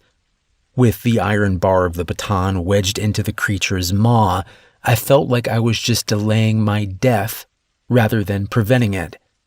It was surprisingly heavy on my chest, and its hands and feet ended in hard claws that were already digging into my clothes and flesh, pushing my arms down and minimizing any leverage I had to push the baton and the creature farther away from me. Then I noticed it was stopping. It pulled its head away swiftly, and I thought at first it was going for another lunge, but then it jumped off me, shaking its head. I rolled to my feet, ready for the next attack, and saw that it was glaring at me. Light gray smoke coming from the edges of its mouth. I could see the yellow-brown of its beak blackening slightly where the smoke touched. I could tell it was considering its options, looking at the baton in my hand and then myself. It was afraid of it more than me. It suddenly leapt into the shadows, and for a moment I thought it might be retreating. But then I heard the scrabble of claws behind me. I spun around with a blind swing and managed to catch it right before it landed on me, knocking me back down. The baton had hit it in the side and done remarkably good damage, caving in part of its torso and causing it to immediately begin trying to roll crawl away. But I was quicker this time, getting back up on my knees and bringing the weapon down again and again until I was certain it was dead. I found out later I survived because dumb luck. Some of these things are very weak to iron, unnaturally so. If it had been made of steel, I would have died that night. And there was a time later on where my reliance on iron nearly did me in. There are rules to these things, but you can never assume they will always apply. There are always exceptions, and you always have to remember that they have most of the advantages. The way you beat them is by being smarter and stronger-willed than they are, more clever. I'm still learning now, but back then, I still had a lot to learn. One of the things that I wondered early on is what the nature of these things truly are. First of all, are these people transforming directly from their human forms into monsters, like a werewolf or some version of vampires? But if that was the case, I reasoned, then what are the limits of how much they can transform? Look, there's no denying the supernatural component of all of this, and even early on I understood there would be some aspects of it I could never explain fully. But at heart, I'm a scientist, and I always start from that framework in trying to understand what I can. I considered mass, for instance. Once I understood more of how the human and creature forms were connected, I started looking back at earlier encounters. Sulk, for one. That creature was over half again as large as him as a man, and while you can displace mass to some extent if he was less dense in spots, I can tell you from the sound of it chasing me and the force with which it knocked me out that the monster version of Sulk weighed significantly more than the man did. And this creature I just told you about, it was less than half the size and weight of Stephen Kolchak. Even if his physical body was somehow transforming into that thing, where did the rest of the meat and bone and fluid go? And then you have examples like the video I just showed you. These things take all kinds of forms and sizes and then go back to looking like people the next instant. But the biggest sign was the clothes. They weren't shucking off clothes or ripping them apart as they changed. They would turn back into being human with hardly a wrinkle or smudge. So they aren't transforming. They're swapping places. It was a theory at the time, but since then I've managed to get some footage slowed down enough that you can see the transition happen, if just barely. It's similar to when you drill through the seed, though it happens even quicker. One moment the person, next moment the monster, or to be more accurate, they are both the monster, just with different strengths and weaknesses inherent to each form. Both are capable of doing a great deal of harm, and I've seen more than a few that seem to rarely change at all to their other form. Their goals don't require it, I guess. When I had this place set up, I redoubled my efforts to learn more about them and those goals. I have a very secure closed-circuit filtration system running into that room so I can control if there's air or not, and pump in gas to sedate or kill if I need to. The system has no ties to the other ventilation down there, so even if one of those things turned into a mist, it couldn't get out once the room is sealed. Though I doubt that's a possibility in any case. One of the consistencies I have found between all these outsiders is that their non-human form is always at least semi-solid and is never so small that it can't house the seed. The seeds do show up on MRIs if you know what to look for, but for obvious reasons, I've never been able to scan one in creature form. But I believe the seed is the key. It acts like a gateway between this reality and wherever those things come from. What looks like a transformation is actually a swapping of sorts. But if you destroy the seed, you destroy the gateway. And if you kill the human body, the seed will dissolve approximately 37 minutes after brain death. That's by design, I think, just like most of this is by design. As he had talked, my grandfather had been animated telling about his encounter with Kolchak, but that life had drained away as he talked about all he had learned. Now he was silent a moment, staring off with a melancholy expression, before looking back to me and forcing a smile. He leaned forward and tapped the table. "Did you notice the wire mesh in front of the camera in the video? Did you see those wire boxes in the vault?" I nodded, and he went on. "When I first captured one and put it in the vault, I set up 2 camcorders to record what happened. I didn't think there was any real risk of it getting out, and I had gas ready if I needed to knock it out or kill it, at least assuming that gas would work, because again, you can never assume anything is certain with these things. In any case, I lock it in, it wakes up, it transforms for a while and tries to get out. I can hear it beating against the door. Then it tries swapping back to the person, a pretty woman who ran a wedding boutique in Memphis, and I can just barely hear her screaming and crying as sympathetically as she could muster through the wall. I hit the gas, go in and deal with her, and then I check the video. The videos were blank, and the cameras were fried. I figured out that whenever the swap happens, it sends out a short but very strong electromagnetic pulse, kills electronics and lights in about a 40-foot radius around it. That's why my stun gun had died fighting Kolchak, and that's why my cameras got toasted. I nodded.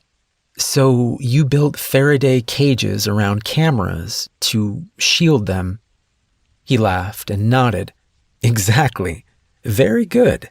They aren't perfect, but between the shielding on the cameras themselves and the mesh, for the most part I can capture decent footage now.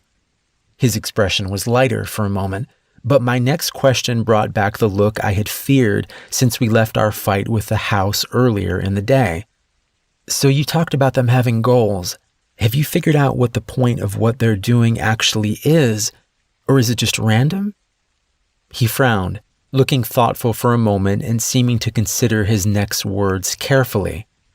I don't know what the overarching plan is, no, though I could guess it is a stage of some larger campaign to encroach upon or infect our world with their malignity. But that there is a plan, and intelligent design is hard to deny at this point. He leaned forward, tapping his fingers individually as he made his points. First, the seeds are designed to take over people and also provide an extremely efficient method of bringing over this other form, all while appearing to bridge and share consciousness between the two forms. Could that be naturally occurring through some evolutionary process? Possible, but unlikely, given the supernatural component and how perfectly it aligns with their apparent goals of infiltrating this world without notice and creating pain and death. Second, consider that this all occurs without altering the DNA or most biological processes of the human form. There was no indication in Salk's tissue samples that he was other than human. And while his blood unquestionably has some unique properties, it was nothing that raised red flags during routine testing at the hospital. And I can tell you that I have run exhaustive tests on these things over the years and never found any trace of anything abnormal other than the seed itself, which somehow manages to self-destruct less than an hour after death, leaving no trace that it was ever there. He sighed and looked away for a second. I could see he was on the verge of crying, but he held it in check, looking back at me with his iron gaze as he spoke. Third, look at who they target to take over. I have encountered close to 100 of these outsiders in just over 30 years. My guess is that there are at most a few thousand of them in the world right now, maybe less. But without fail, to the extent I can figure out what an outsider's individual goal is, the person they have taken is in a good position to accomplish it. It's not random. It's part of some broader plan. He rubbed his mouth and went on. I also know that they have to be able to control and plan precisely who gets a seed. It's not like an infection or a bomb. It's selective. I frowned. What he was saying made a lot of sense, but it was still assuming a lot. How do you know that for sure? What aren't you telling me? He looked down, his mouth trembling slightly. I know it because of the odds. Say there are 3,000 of these things out there. Out of over 6 billion people, what are the odds that a specific person would have a seed? Extremely low. But of all those people, against all those odds, I've got one in me. I jerked involuntarily forward, blood rushing in my ears. What? You have what? I had to have heard him wrong. He looked back up at me, tears now welling at the corners of his eyes. They put a seed in me. I know it comes as a shock. And yes, I'm sure I really do have one in me. Let me explain. I'm 77 years old, and I've been at this since I was 45. It's a long time to do anything, but much less something this dangerous. And like I've told you, the key to being successful is in being smart and careful. If you're having to actually fight an outsider, even in human form, you've already made one or more serious mistakes.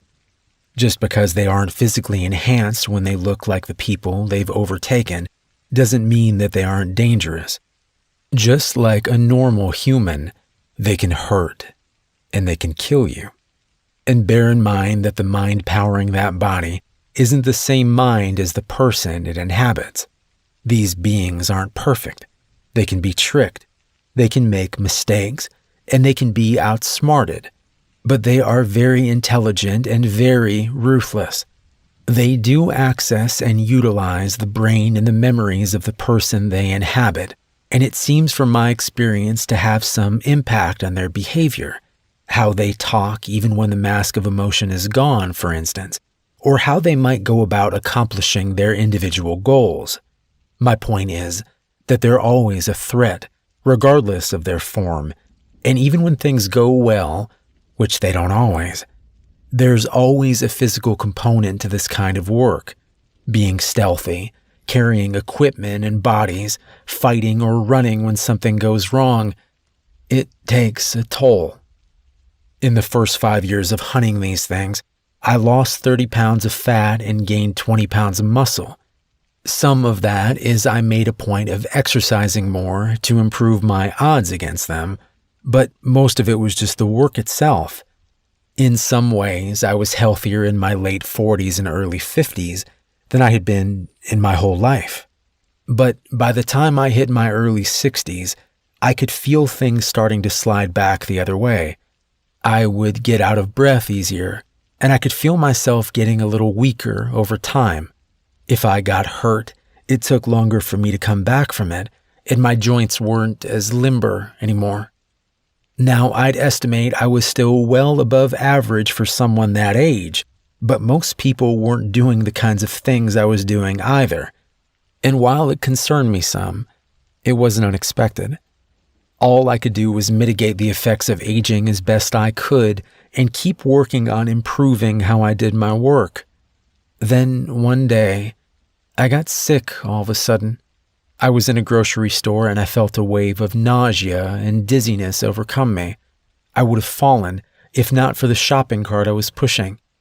I stood there gripping that cart for support long enough for a couple of different people to come over and ask if I was okay. I was able to reassure them and eventually got moving again, but I had to give up shopping and head to the car. By the time I was cranking up, it had faded somewhat. I still felt bad, but I was okay to drive.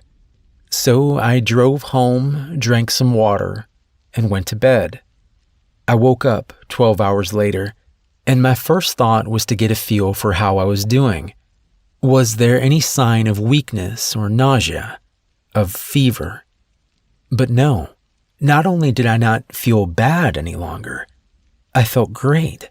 I got out of bed easily, and as I cautiously tested myself, I could tell that I had none of the aches and pains that I would have normally expected after being in bed so long. Over the next few days, the feeling of wellness and strength only grew. My endurance was better than it had ever been, and I could lift as much as when I was 25. I knew this was all abnormal from the start, and I considered that a seed could have been implanted from an early stage, but you have to understand that I was trying to be cautious. I was monitoring myself very closely, and so far I wasn't seeing any negative side effects or indications of anything usurping my control. Plus, seeds didn't make outsiders physically stronger or better in their human form. When I began to worry more about the possibility I had one implanted in me, that was the fact that I could always return to as a way of assuaging my fears, or rationalizing them away. Because I admit I didn't want it to be a seed, and I didn't want the way I felt to go away. It was easier to just keep enjoying the benefits and keeping watch for any trouble rather than getting a definitive answer.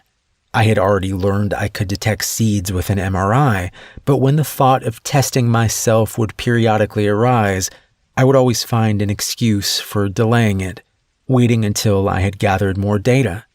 I was being foolish and selfish, trying to lie to myself and doing a poor job of that. But then, I got shot in the chest.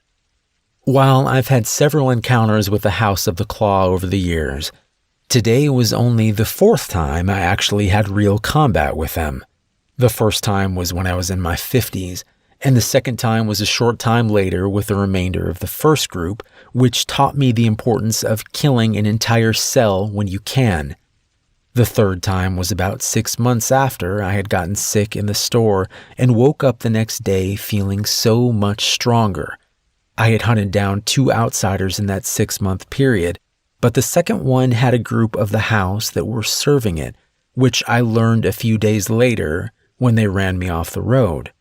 There were only 4 in that cell, and the first 2 I actually managed to run over with my car by playing possum when they approached to see if I was dead. The third started to run, and was actually shot and killed by the fourth as some kind of weird cult court-martial. Then he turned the gun on me.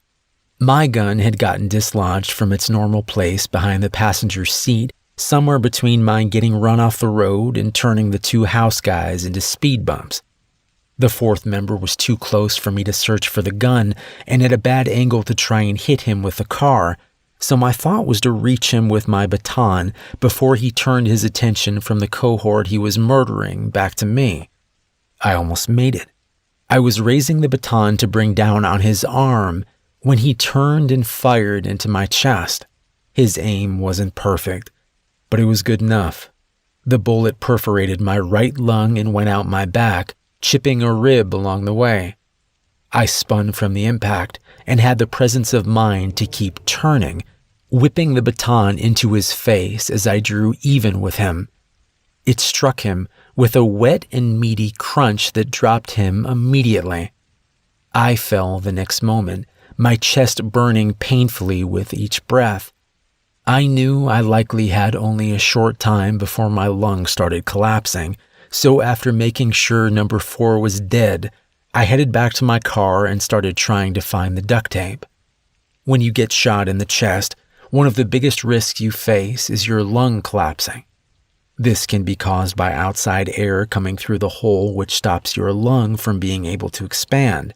This is called a pneumothorax. Another way is that if the area around the lung fills with blood, again, it can't expand. This is called a hemothorax. Either one can cause you to slip into unconsciousness and die. I needed to get to a hospital, but first I needed to do what I could to slow down any collapse. Taking off my shirt, I layered strips of duct tape to make a bandage for my back wound and then for my chest wound. After applying the back bandage with some difficulty, I took an empty ballpoint pen barrel and inserted it into the bullet hole on my chest before sealing and securing it with the remaining strips of tape. The idea is the same as a needle decompression. You are giving the air outside your lungs somewhere to go so you can continue to breathe. The problem is that what I had done would only help a pneumothorax, particularly when I still had to be upright and driving. My chest cavity and lung could still be filling with blood and kill me just as quickly. I started towards the nearest hospital, but I knew it was over 20 minutes away even if I drove fast, which I wasn't capable of doing. I could feel myself getting weaker and every breath was painful, to say nothing of the gunshot wound itself. I kept driving as I tried to think of better alternatives to my current plan, and as I went, I realized I was feeling better. At first, I thought it was my imagination or the onset of physical shock, but as the minutes passed, I could see tangible improvements. The pain was fading, and I wasn't having problems with my breathing. Finally, I pulled over and carefully removed the pen barrel and tape from my chest. The hole actually looked smaller and wasn't bleeding anymore. I gingerly reached back to where the bullet had exited and peeled away the tape. When I probed with my fingers, I found tender but untorn flesh. I started driving again, still headed towards the hospital at this point. My mind was swimming, and I was already chastising myself for not having looked into what was happening to me more. for not finding out if I had been compromised by a seed or some other outside influence. I promised myself that if I survived this, I wouldn't turn a blind eye for convenience's sake ever again. When I reached the hospital parking lot, I looked at my chest again. It was completely healed. I had no pain or problems that I could tell. Instead of going in, I went to my own office and ran tests. I had just started leasing an MRI machine the year before, both for my medical work and my after-hours studies, and it didn't take long for me to find the dark speck lodged in the deep folds of my left temporal lobe. I could have done a lot of different things at that point, killed myself, or tried to have removed it, being two obvious choices. I struggled with the decision and what it meant if I stayed alive and left the seed where it was. My reasoning was ultimately based on a few assumptions. First, it seemed clear that I had been targeted for a seed because, as we discussed before, the odds are far too great to make it likely I got selected for one by chance. But that would mean that they know about me to some extent. Yet I've never had someone assault me at work or home or track me down other than in response to specific actions I took, such as killing an outsider associated with a house sale. Attacks against me seemed to always be about what I had done, not some greater knowledge of who I was or what I had done in the past. Now, that was still a guess. They could have reasons for not attacking me at times while knowing everything about me, but my suspicion was that they targeted people by some means independent of knowing a name or specific address. My experience since then has continued to bear that out. It's almost instinctual, I think, though that instinct is propelled by intellect and purpose. Second, I knew that my newfound strength and resiliency wasn't normal for those that received a seed, setting aside the possibility of getting a different kind of seed than most, or having some unique property in and of myself that changed the seed's effects, both of which seemed unlikely, all things considered. I found the most likely answer was Salk's blood. Even if they had invaded thousands of people, the odds of any of those having ingested and been altered by an outsider's blood prior to receiving the seed was very unlikely. I couldn't question that Salk's blood had irrevocably changed me. Even long after his blood should have faded from my system, I retained and even farther developed my ability to sense outsiders. It seemed likely that, however it permanently changed my body, also afforded me some level of protection from the seed and granted other benefits as well. Third, I assume that the outsiders themselves, or whoever they call master, did not realize this would happen. I saw little benefit for them in making someone like myself stronger and harder to kill. If that was correct, it was a sign of their fallibility, and it gave me hope that I could use their attempt to punish and subjugate me against them. For years, that's exactly what I've done, all the time keeping a close check on myself for signs that I was changing or being taken over. For the longest time, I saw none. But about 3 months ago, I started having strange dreams. It started sporadically, but then it became a nightly occurrence. Then, a few days ago, I noticed myself having odd thoughts. You have to understand that whatever my mistakes in all of this, I have truly tried to remain responsible and have trained myself to be hyper-vigilant to any signs of a problem since getting the seed.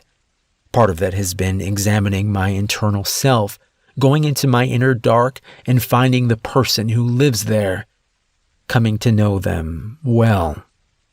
I know my thoughts and some things lately. It's not me. I haven't lost control, not that I can tell, but I can't continue on like this any longer. It's too great a risk to everything I care about, including you. I've made friends over the years. Some are people I have helped. Others are on the inside of this thing like I am and, well, like you are now. at least to some extent. One of those friends is a doctor, not a surgeon really, but I helped save his daughter a few years back, and he owes me. He knows enough, and I've told him enough, that he can do the procedure I've taught him to remove the seed from me. I've never done this procedure on someone before, and I have no way of knowing if it will work. One of several things will likely happen. 1, he will be able to extract the seed with minimal brain damage and no fracture of the seed. If that happens, I will likely live and be okay. 2, he will extract the seed intact, but it will cause significant brain damage, either killing or severely impairing me. That is not my favorite outcome. 3, he will fracture the seed during extraction, and I will get transported either alive or dead to wherever these things come from.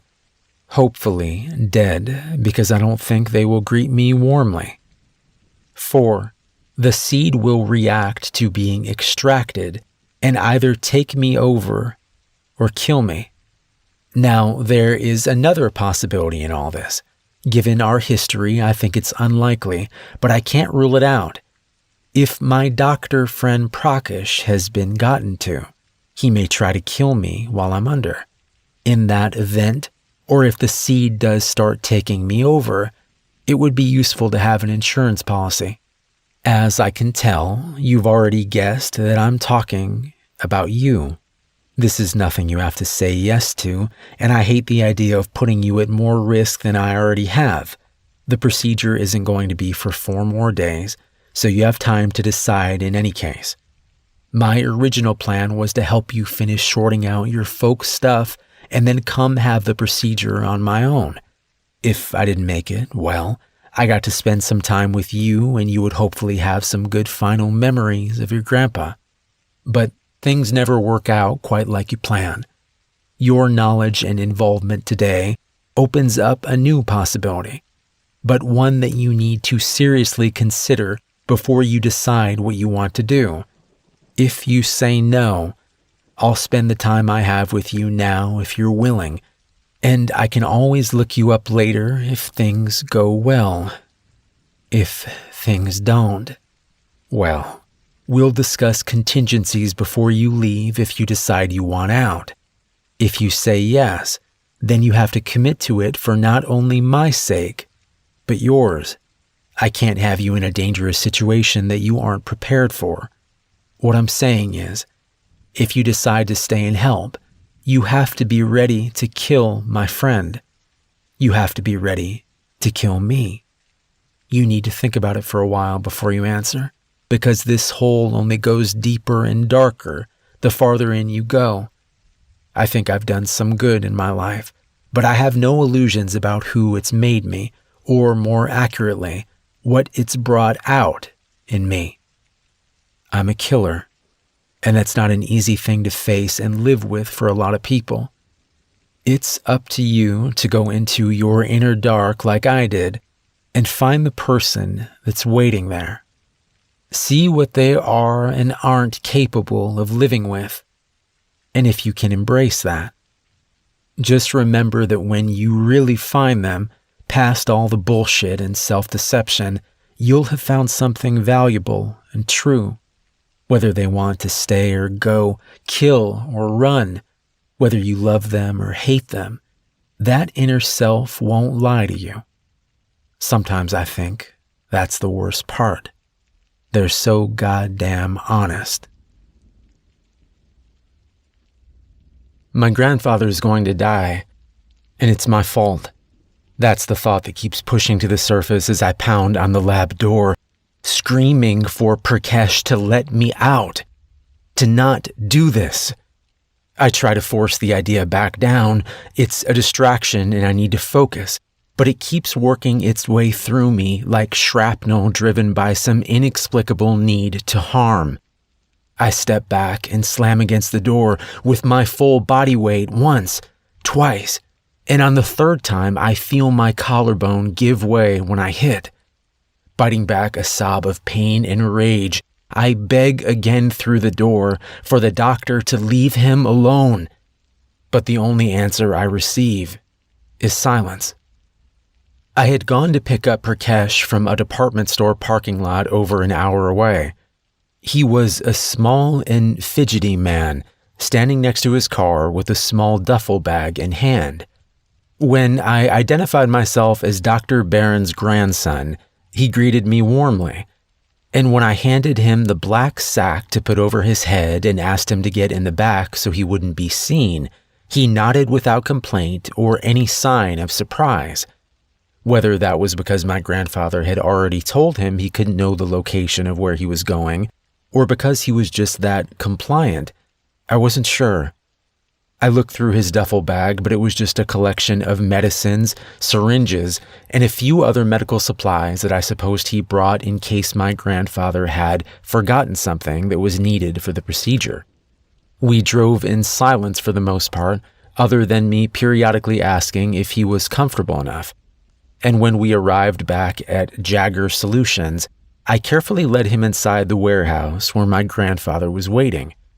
After patting him on the back and thanking him again for his help, my grandfather led Prakash down to the lower level before finally removing the black sack from the man's head. Prakash had looked dazedly around at the bright lights and new surroundings before focusing on us and smiling. He said he was ready to begin whenever we were, and in less than an hour, my grandfather was in the vault and under anesthesia, strapped down to the same metal table where so many outsiders had lain. I didn't like the look of him on that table. In a hospital gown, asleep and tied down, he looked so vulnerable. As he had instructed, I was standing at the open door to the hatch, gun ready in a holster at the back of my belt. I knew that Prakash had seen the gun, and I had made no attempt to hide it, figuring its presence might serve as a deterrent if he was up to something nefarious after all. But I thought my grandfather was right. Prakash seemed to be a good man who genuinely liked my grandfather and deeply appreciated him saving Prakash's daughter years before. They had talked amiably for a few minutes as my grandfather had gone under, and it seemed natural and heartfelt. As he was fading into unconsciousness, my grandfather had waved me over. When I was close by, he gave my arm a squeeze and met my eyes. "Remember everything we talked about. I love you, and I'm very proud of you." I saw tears forming at the corner of his eyes. "I put a letter for you on my desk in the lab, too. Just wait and read it when this is over, however it turns out." Giving me another squeeze, his eyes began to flutter shut as his hand slipped away. Wiping my own eyes, I went to my post by the vault entrance. While my grandfather had described the procedure to me, I had only understood it at the most basic level, and I assumed it was going to be a fairly long operation. In truth, after Prakash started to work, it was all done in less than an hour. My grandfather had already shaved his own scalp around the surgery site, so after sterilizing the area, Prakash used a surgical saw to cut out a small piece of skull on the left side of his head, setting it aside on one of the rolling instrument trays in the room. He then inserted a thin metal rod that my grandfather had showed me was actually an endoscope, a small camera used in brain surgery. This was followed by a thin hollow tube when he said he had located the seed. A tiny rod ending in an articulate claw was inserted down the tube, with the idea of it being positioned at the other end to safely grab the seed and pull it back through the hollow tube itself and out of my grandfather's brain. As Prakash worked, I felt myself growing tenser and tenser, cool sweat pouring down my back and legs as I waited for it to be finished or for something to go wrong. I kept imagining my grandfather suddenly waking up and trying to attack us as the seed took him over.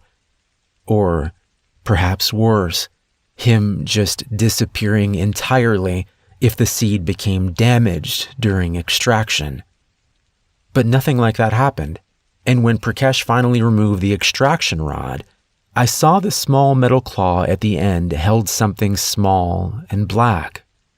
Is he okay?" I blurted out, instantly regretting any distraction I might be causing while surgery was still going on. Prakash didn't turn, but nodded. "He's very strong, and I think it went well. Like your grandfather probably told you, this isn't my specialty, but after I replace the skull door and bandage him up, he should be done." I nodded back before realizing he couldn't see it with his back turned. "Good. That's awesome. Thank you so much for helping us." I thought for a moment I saw Prakash flinch, but he continued to work steadily, and I decided it was my imagination. A few minutes later, he was finished and washing up, and when that was done, he approached me with a small plastic tray. In it was the seed. "He wanted you to store this, I think.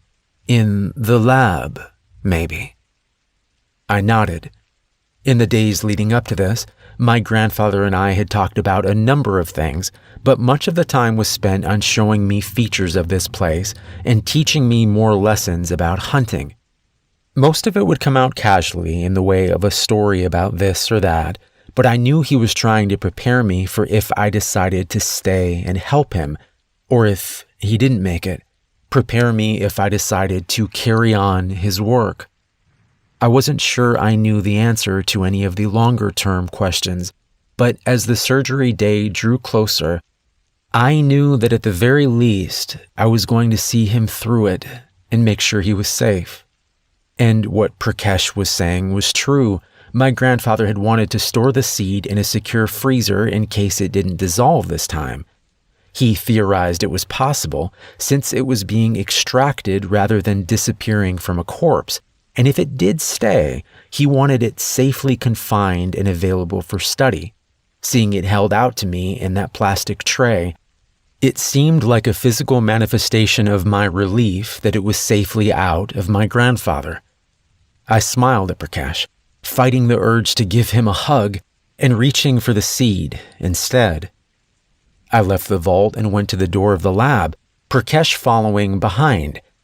He was saying something about how impressed he was with my grandfather's setup down here, but I was hardly paying attention.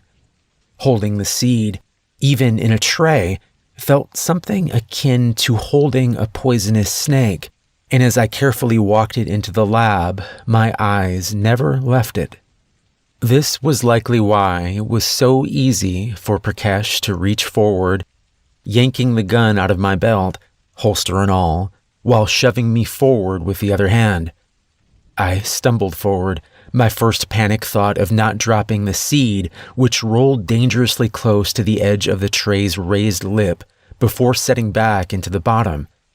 It then struck me what had actually just happened, and I turned to see Prakash slamming the door shut, his face looking sad as the slab of metal swung in and obscured him from view.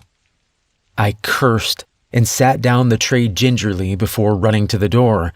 It was designed to lock from the outside in case there was ever a problem in the lab, and I knew of no other way out. I beat on the door with my fist, screaming for Prakash to let me out, but there was no response. I tried to calm down, searching the door for any signs of weakness I was overlooking. It was a sturdy metal door, and the hinges were on the outside as well. I looked around the lab for something I could possibly pry the door open with, but there was nothing I could see that would make a dent in the job. Finally, I went back to yelling and pounding on the door, slamming against it hard enough to break my collarbone. At this point, as I lay defeated and weeping at the bottom of the door, I knew at least 15 minutes had passed. Prakash could have easily killed him already or something even worse. He could be carrying him off to be tortured right now, and it was all because I thought it was over and let my guard down. I failed in the one thing my grandfather asked of me, to keep him safe. I beat my head with my fists as I cried harder. I could feel myself slipping closer to some dark nadir of self-loathing and despair, and I forced myself to stop. Now was not the time for this weak bullshit. I needed to think, to try and be more like him. I needed to be smarter and better. Wiping my face, I stood up and started looking for anything that I might have missed or that might be useful. I saw my cell phone on one of the counters, but it was useless at the moment. My grandfather had turned on a series of cell phone jammers before I arrived with Prakash to keep him from being able to communicate with the outside world while he was with us, and the controls for them were in the living quarters, not the lab. I jammed the phone into my pocket and kept looking. When I reached his desk, I saw the envelope he had left me sitting at its center. I hadn't even noticed it when I was looking for a pry tool for the door, but now it was hard to take my eyes away from it. I knew my time was limited, but I felt some dim hope that it would contain some solution for our predicament. That, like so many times before, my grandfather had outthought his opposition before they even knew he was there. I tore into the letter and saw it was written out in his deliberate but messy handwriting. Jason, you're a good man. You deserve to have a happy life, and you need to have your own reasons for what you do and how you live. I've asked a lot of you, and for the last few days I've been preparing you for this kind of life, but that's wrong and selfish of me. I won't ask you to sacrifice your happiness to continue my work after I'm gone. If you ever decide you want to, this place is yours, but I honestly hope that you don't. Hunting these outsiders is an important cause, but it's a very lonely life. I started out of pain and revenge, out of not caring if I lived or died. I've come to realize those aren't good reasons, or at least not good enough. And those aren't burdens I'd ever want for you. If I had to do it over, I'd have spent more time with you and your parents instead of pushing you all away. But life is a series of choices, and I can live with mine. I've managed to help those I could, and I got to spend the last few days with you. Hopefully I'll get to see you again, but either way, I'm satisfied with how things have turned out, and I hope you are too. I love you. Grandpa. Reading his words, I felt a swell of love for him. I also felt the resolute certainty that he was wrong. Looking back on the last few days, I realized I had felt a growing sense of purpose and rightness that I never had before. At times it had been terrifying, and I had no illusions I would be as good at it as my grandfather was. But I felt like I was capable of helping him, of helping others, and that it was what I was meant to do. Any last uncertainty faded away as I read the letter, my mind refuting his points as he made them. This could be a good and full life, and it didn't have to be lonely or done for the wrong reasons.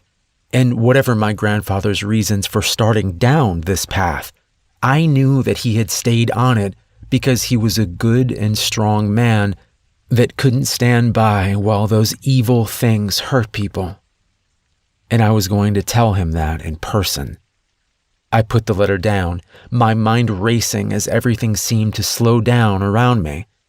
I had to be at 20 minutes now.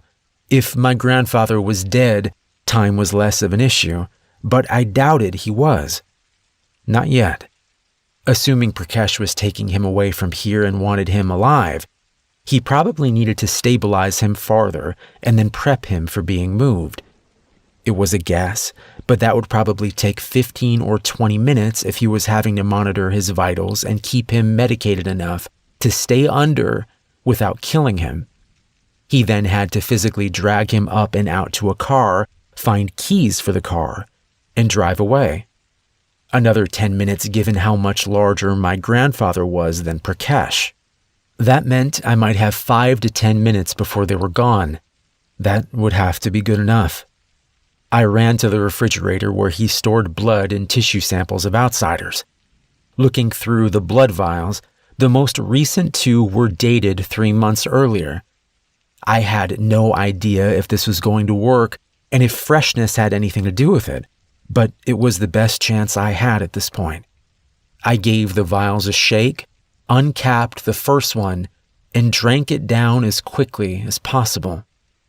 Immediately, my gag reflex tried to rebel against my plan. Punching my leg, I fought down the urge to vomit through gritted teeth and then uncap the second vial. Down the hatch. There was no nausea now, and I thought maybe the trouble was past. Then my midsection flamed into white-hot pain that dropped me to my knees. I would have screamed if I was able to, but there was no air left in my lungs, or in the world at all, it seemed. I fell onto my side, clutching my stomach with both hands as the pain rolled upward into my chest. I felt myself spasm once, twice, and then the pain was suddenly gone. God, I said, ragged breath slowly coming back to me. Okay. Part 1 done. Ideally, I would have waited longer before the next step to ensure that the blood had time to take, if it was going to take at all. But there was no time, and I was just going to have to hope for the best. Leveraging myself back to a semi-standing position, I used the counter to shuffle around to where the plastic tray sat. I swallowed my revulsion at the sight of the seed sitting there, its black surface reminding me of the dark surface of a spider's abdomen as it sat hunkered down and quietly dangerous. Not giving myself more time to think about it, I picked the seed up and swallowed it quickly like the world's bitterest pill. It had almost no taste other than being faintly salty, and I suspected that taste was coming from the bits of brain fluid clinging to its surface. I held onto the counter and waited, my worry building that ingesting it would either do nothing or just make it easier for it to take me over, blood or no blood. After a minute with no change, I walked slowly back over to the door and put my ear up to it, trying to hear any signs of what Prakash was doing or if my grandfather was still alive. At first, I heard nothing. Then I realized I was hearing something after all, a small popping sound, but it wasn't coming through the door, and as I turned and looked around the lab, I couldn't find its source there either. That's when I realized it was my collarbone knitting back together. Within a couple of seconds, the pain in my shoulder was entirely gone, and as I slammed my fist into the door again, I could feel the change immediately. My arms felt stronger, more solid, and with each blow, I felt the door starting to give way more and more. When I felt the first hinge pop loose on the other side, I shifted to kicking the door. 3 kicks later, it was down, and I was out. I looked around, but I saw no sign of anyone in the hall or across in the living quarters. Heading into the vault, I was terrified I'd find my grandfather's dead body laying on the metal table, but it was thankfully empty. That left outside. I ran upstairs and was heading outside to see if the cars were still there when I caught movement in the corner of my eye. I turned back to see Prakash hunting for a set of keys at the little corner workshop my grandfather had set up in the above-ground warehouse. When he heard me approaching, he spun around, his eyes wide. You stay back. I'm warning you, I'll shoot you." He glanced down, and I could tell by his expression that he had left my gun in the car. "It doesn't look like you will. Where's my grandfather?" His eyes darted towards the cars outside, but he was already shaking his head. "I have to take him. They found me. They found my family. If I don't take him to them, they're going to take my wife, my baby girl. I raised my hand. "Stop. Shut up. Who took them?" "The cult. The House of the Claw. I think they had been looking for us since my daughter got away from them, but shut up again. Your daughter was part of the cult. He nodded weakly. She was brainwashed, fell in with them through a college boyfriend, and when she wanted to leave, they wouldn't let her. She sent me a text asking for help after almost a year, but I had no way to find her.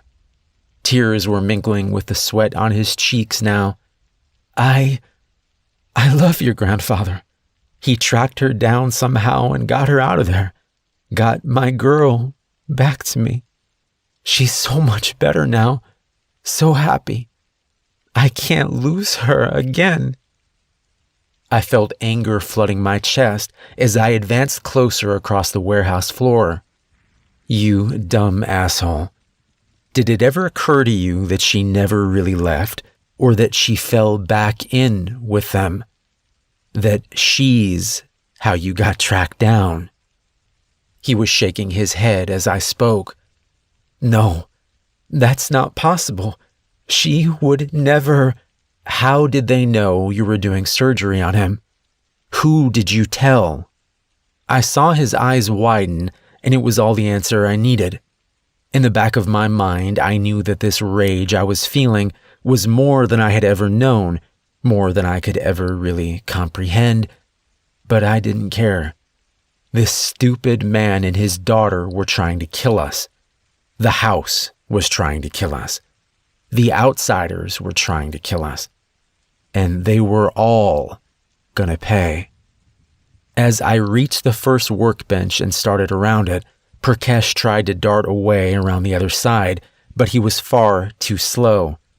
I snatched him back and threw him against a table, several wrenches and screwdrivers falling off their hooks and clattering to the wood below. Gripping his throat, I fought back the urge to squeeze harder as I brought his face up to mine. No more bullshit. Where's my grandfather? His nose was running with snot now, and it seemed to physically pain him to say the words when he spoke. In the pickup out there, passenger seat. He's sedated, but alive. I nodded. Good. Now, when and where were you supposed to take him? He tried to shake his head again, and I gave his throat a hard squeeze. He croaked out, I can't tell you. I let go of his throat and grabbed his wrist, holding his left hand down to the table as I picked up one of the screwdrivers that had fell there. An hour ago, I couldn't have imagined ramming a screwdriver through a man's hand, but now it was surprisingly easy. After his hand was pinned, I slapped him hard across the mouth to stop his screaming. He gave out a wet sob and then told me he was supposed to be meeting them in a motel a couple of hours away at 10 o'clock that night. He told me the name of it and said he already had a room key in his pocket. I took it out and saw from the plastic keychain it was the room 609 at the Sunset Motor Lodge, just like he had said. Look, I've told you everything I know. Please let me go. Let me get my family to safety. I stared at him for a moment, weighing my options. I felt the stirrings of what felt like sympathy for him, but I knew better. I had spent so much of my life confusing weakness and uncertainty with mercy and consideration. It was easy to do living a mundane life where the stakes were low and very little mattered. I was finding out now that when things really mattered, the right thing to do was usually the hard thing, but it was also the easiest to see. Sorry, but I'm not done with you yet. After I quickly gagged and bound Prakash and secured him back down in the vault, I ran to the pickup truck to check on my grandfather. He was just as the man had said, slumped over and heavily sedated, but still very much alive. Reaching under the driver's seat, I pulled the key free from where it was taped and started up the truck. To be safe, I drove an hour away to a hospital where I told them that my grandfather had been attacked by some unknown assailant prior to my arriving to meet him for lunch at a local restaurant. Luckily, I'd had the foresight to drive in the direction of his actual hometown, which the hospital was over 45 miles from. And I had Googled restaurants so I could name a real place. The local police were still called, of course, and I gave them an earnest but unhelpful statement. Both the cops and the doctor had questions about the shaved portion of his scalp and the surgically precise wound to his skull, but they could only listen to so many blank-eyed and shrill assertions by me that they needed to find whoever the maniac was that did that to my grandpa, before sullenly giving up. The whole thing looked bizarre, but what could they do about it? 3 hours later, I was done with questions and knew he was in stable condition, so I left to finish what had to be done. By 8 o'clock, I was in room 609 waiting, and the evil cultists were punctual, if nothing else. At 9:59, there was a heavy knock on the door. Looking out the peephole, I saw 3 figures, meaning there was at least 1 or 2 more out there somewhere. I opened the door, staying behind it, figuring they would come on in and be distracted when they saw what was inside. It worked well. As the light from the parking lot security lights spilled across the room, 2 figures tied to motel chairs were illuminated, their forms and features a patchwork of amber light and shadow as the men entered the room in confusion. The first figure was Prakash. He was clearly dead, his arms broken and held at odd angles, and his throat cut almost to the point of decapitation. The second was Prakash's 30-year-old daughter, Gabrielle. Or, as one of the cultists called her, "Gabby, baby, what are you doing here?" The man was rushing forward to kneel at her side, trying to pull the gag off her tear-streaked face. Her eyes had gone to him immediately when the door opened, but now they were back on me, the shadow behind the door. She tried to scream a warning through the gag as it was yanked down, but it was too late. I slammed the door shut behind them, driving a knife into the neck of the closest one as the third started turning towards me. He started fumbling for a gun, but he was slow, and by the time he started to raise it, I had already removed the knife from his friend and slashed it across his eyes, banishing any idea of attack from him forever. He clutched his face as he began to yell, but it was all short-lived. 5 fast stabs into his torso, and he slumped to the floor as his life seeped out onto the dirty orange carpet. By this point, Gabby's voice was free, and she was yelling for Keith to kill me. Keith had different ideas, as he had abandoned trying to free her and was running for the bathroom. They were all going to die. I was going to pursue Keith, but then the front door crashed open as the remaining members of the cell came barreling in. I jammed my knife into the smaller one's thigh, but my hand slipped off the blood-soaked handle, even as the larger of the two brought a ham-sized fist down across my face. I felt something give as my jaw shattered and the world went gray. I was only out for a couple of moments, but it was enough time for the pair of them to hit me again and for courageous Keith to come back in and start trying to explain to Gabby baby the merits of a strategic retreat. I acted as though I was nearly unconscious, taking the hits while trying to propel myself back to the front door. It had slammed back closed after their entry, and while the latch was broken, it seemed wedged shut pretty tight. I assumed they noticed it too, or they wouldn't have let me fall against it in the first place, laughing bitterly about how they were going to kill me for what I had done to their friends. They looked confused as I pushed myself up the door slowly and looked at them, my eyes clear. My face felt swollen and lopsided, and I could feel my jaw itching. Keith looked at the other two, the smaller of which was sitting on the floor now trying to tie a belt around his leg. What the hell is he saying?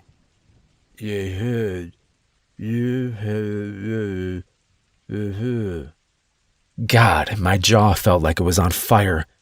Not thinking, I grabbed it and shoved, a bolt of pain shooting through my head as it snapped back into place. I said, "You haven't noticed the smell." Their eyes were wide, first looking at me and then at Gabby as she started screaming. Shit. I remember when he brought us in here, the room smelled like gasoline. I reached into my pocket and brought out the small flare I had brought from Jagger Solutions. "I think I might survive it. I doubt any of you will." Lighting the flare, I tossed it down in the middle of them and watched as everything turned to fire. The newly freed Gabby and Keith ran back for the bathroom, but I had already been in there. The window was too small for a person, and I had soaked the walls in there too. They were already engulfed as they reached the doorway, their flaming bodies dancing together towards an escape they'd never find. The other two came towards me, intent on getting out the door. The small one's pants were already blazing from him sitting on the floor, and after a feeble dash forward that was ended when I kicked him in the chest, he decided that thrashing around on the floor screaming was the best way to go. The large one, the last one, put up more of a fight. He punched me, tried to choke me and shove me out of the way. Finally, when he saw he was burning, he wrapped me in a fiery bear hug as though to take me with him. I burned with him for a few seconds before his ligaments gave way and he slumped down, a layer of his molten skin sloughing off onto the front of my smoldering shirt. I turned and yanked the door open, dropping outside on the concrete walkway to roll away the few places I was starting to catch fire myself. Then I was up and running, around back to where I had parked the car. On the way to the hospital, I stopped and changed into the extra set of clothes I had bought, and by the time I reached my grandfather's room, the only sign of trouble I still carried with me was a sweet, smoky smell that still clung to my hair. I thought he was asleep when I entered the room, but then his eyes were open and staring at me. He didn't say anything at first, and as I approached his bed, he frowned. Who are you?" I felt my stomach plummet. After all of this, his brain had been hurt by the surgery after all. But it was okay.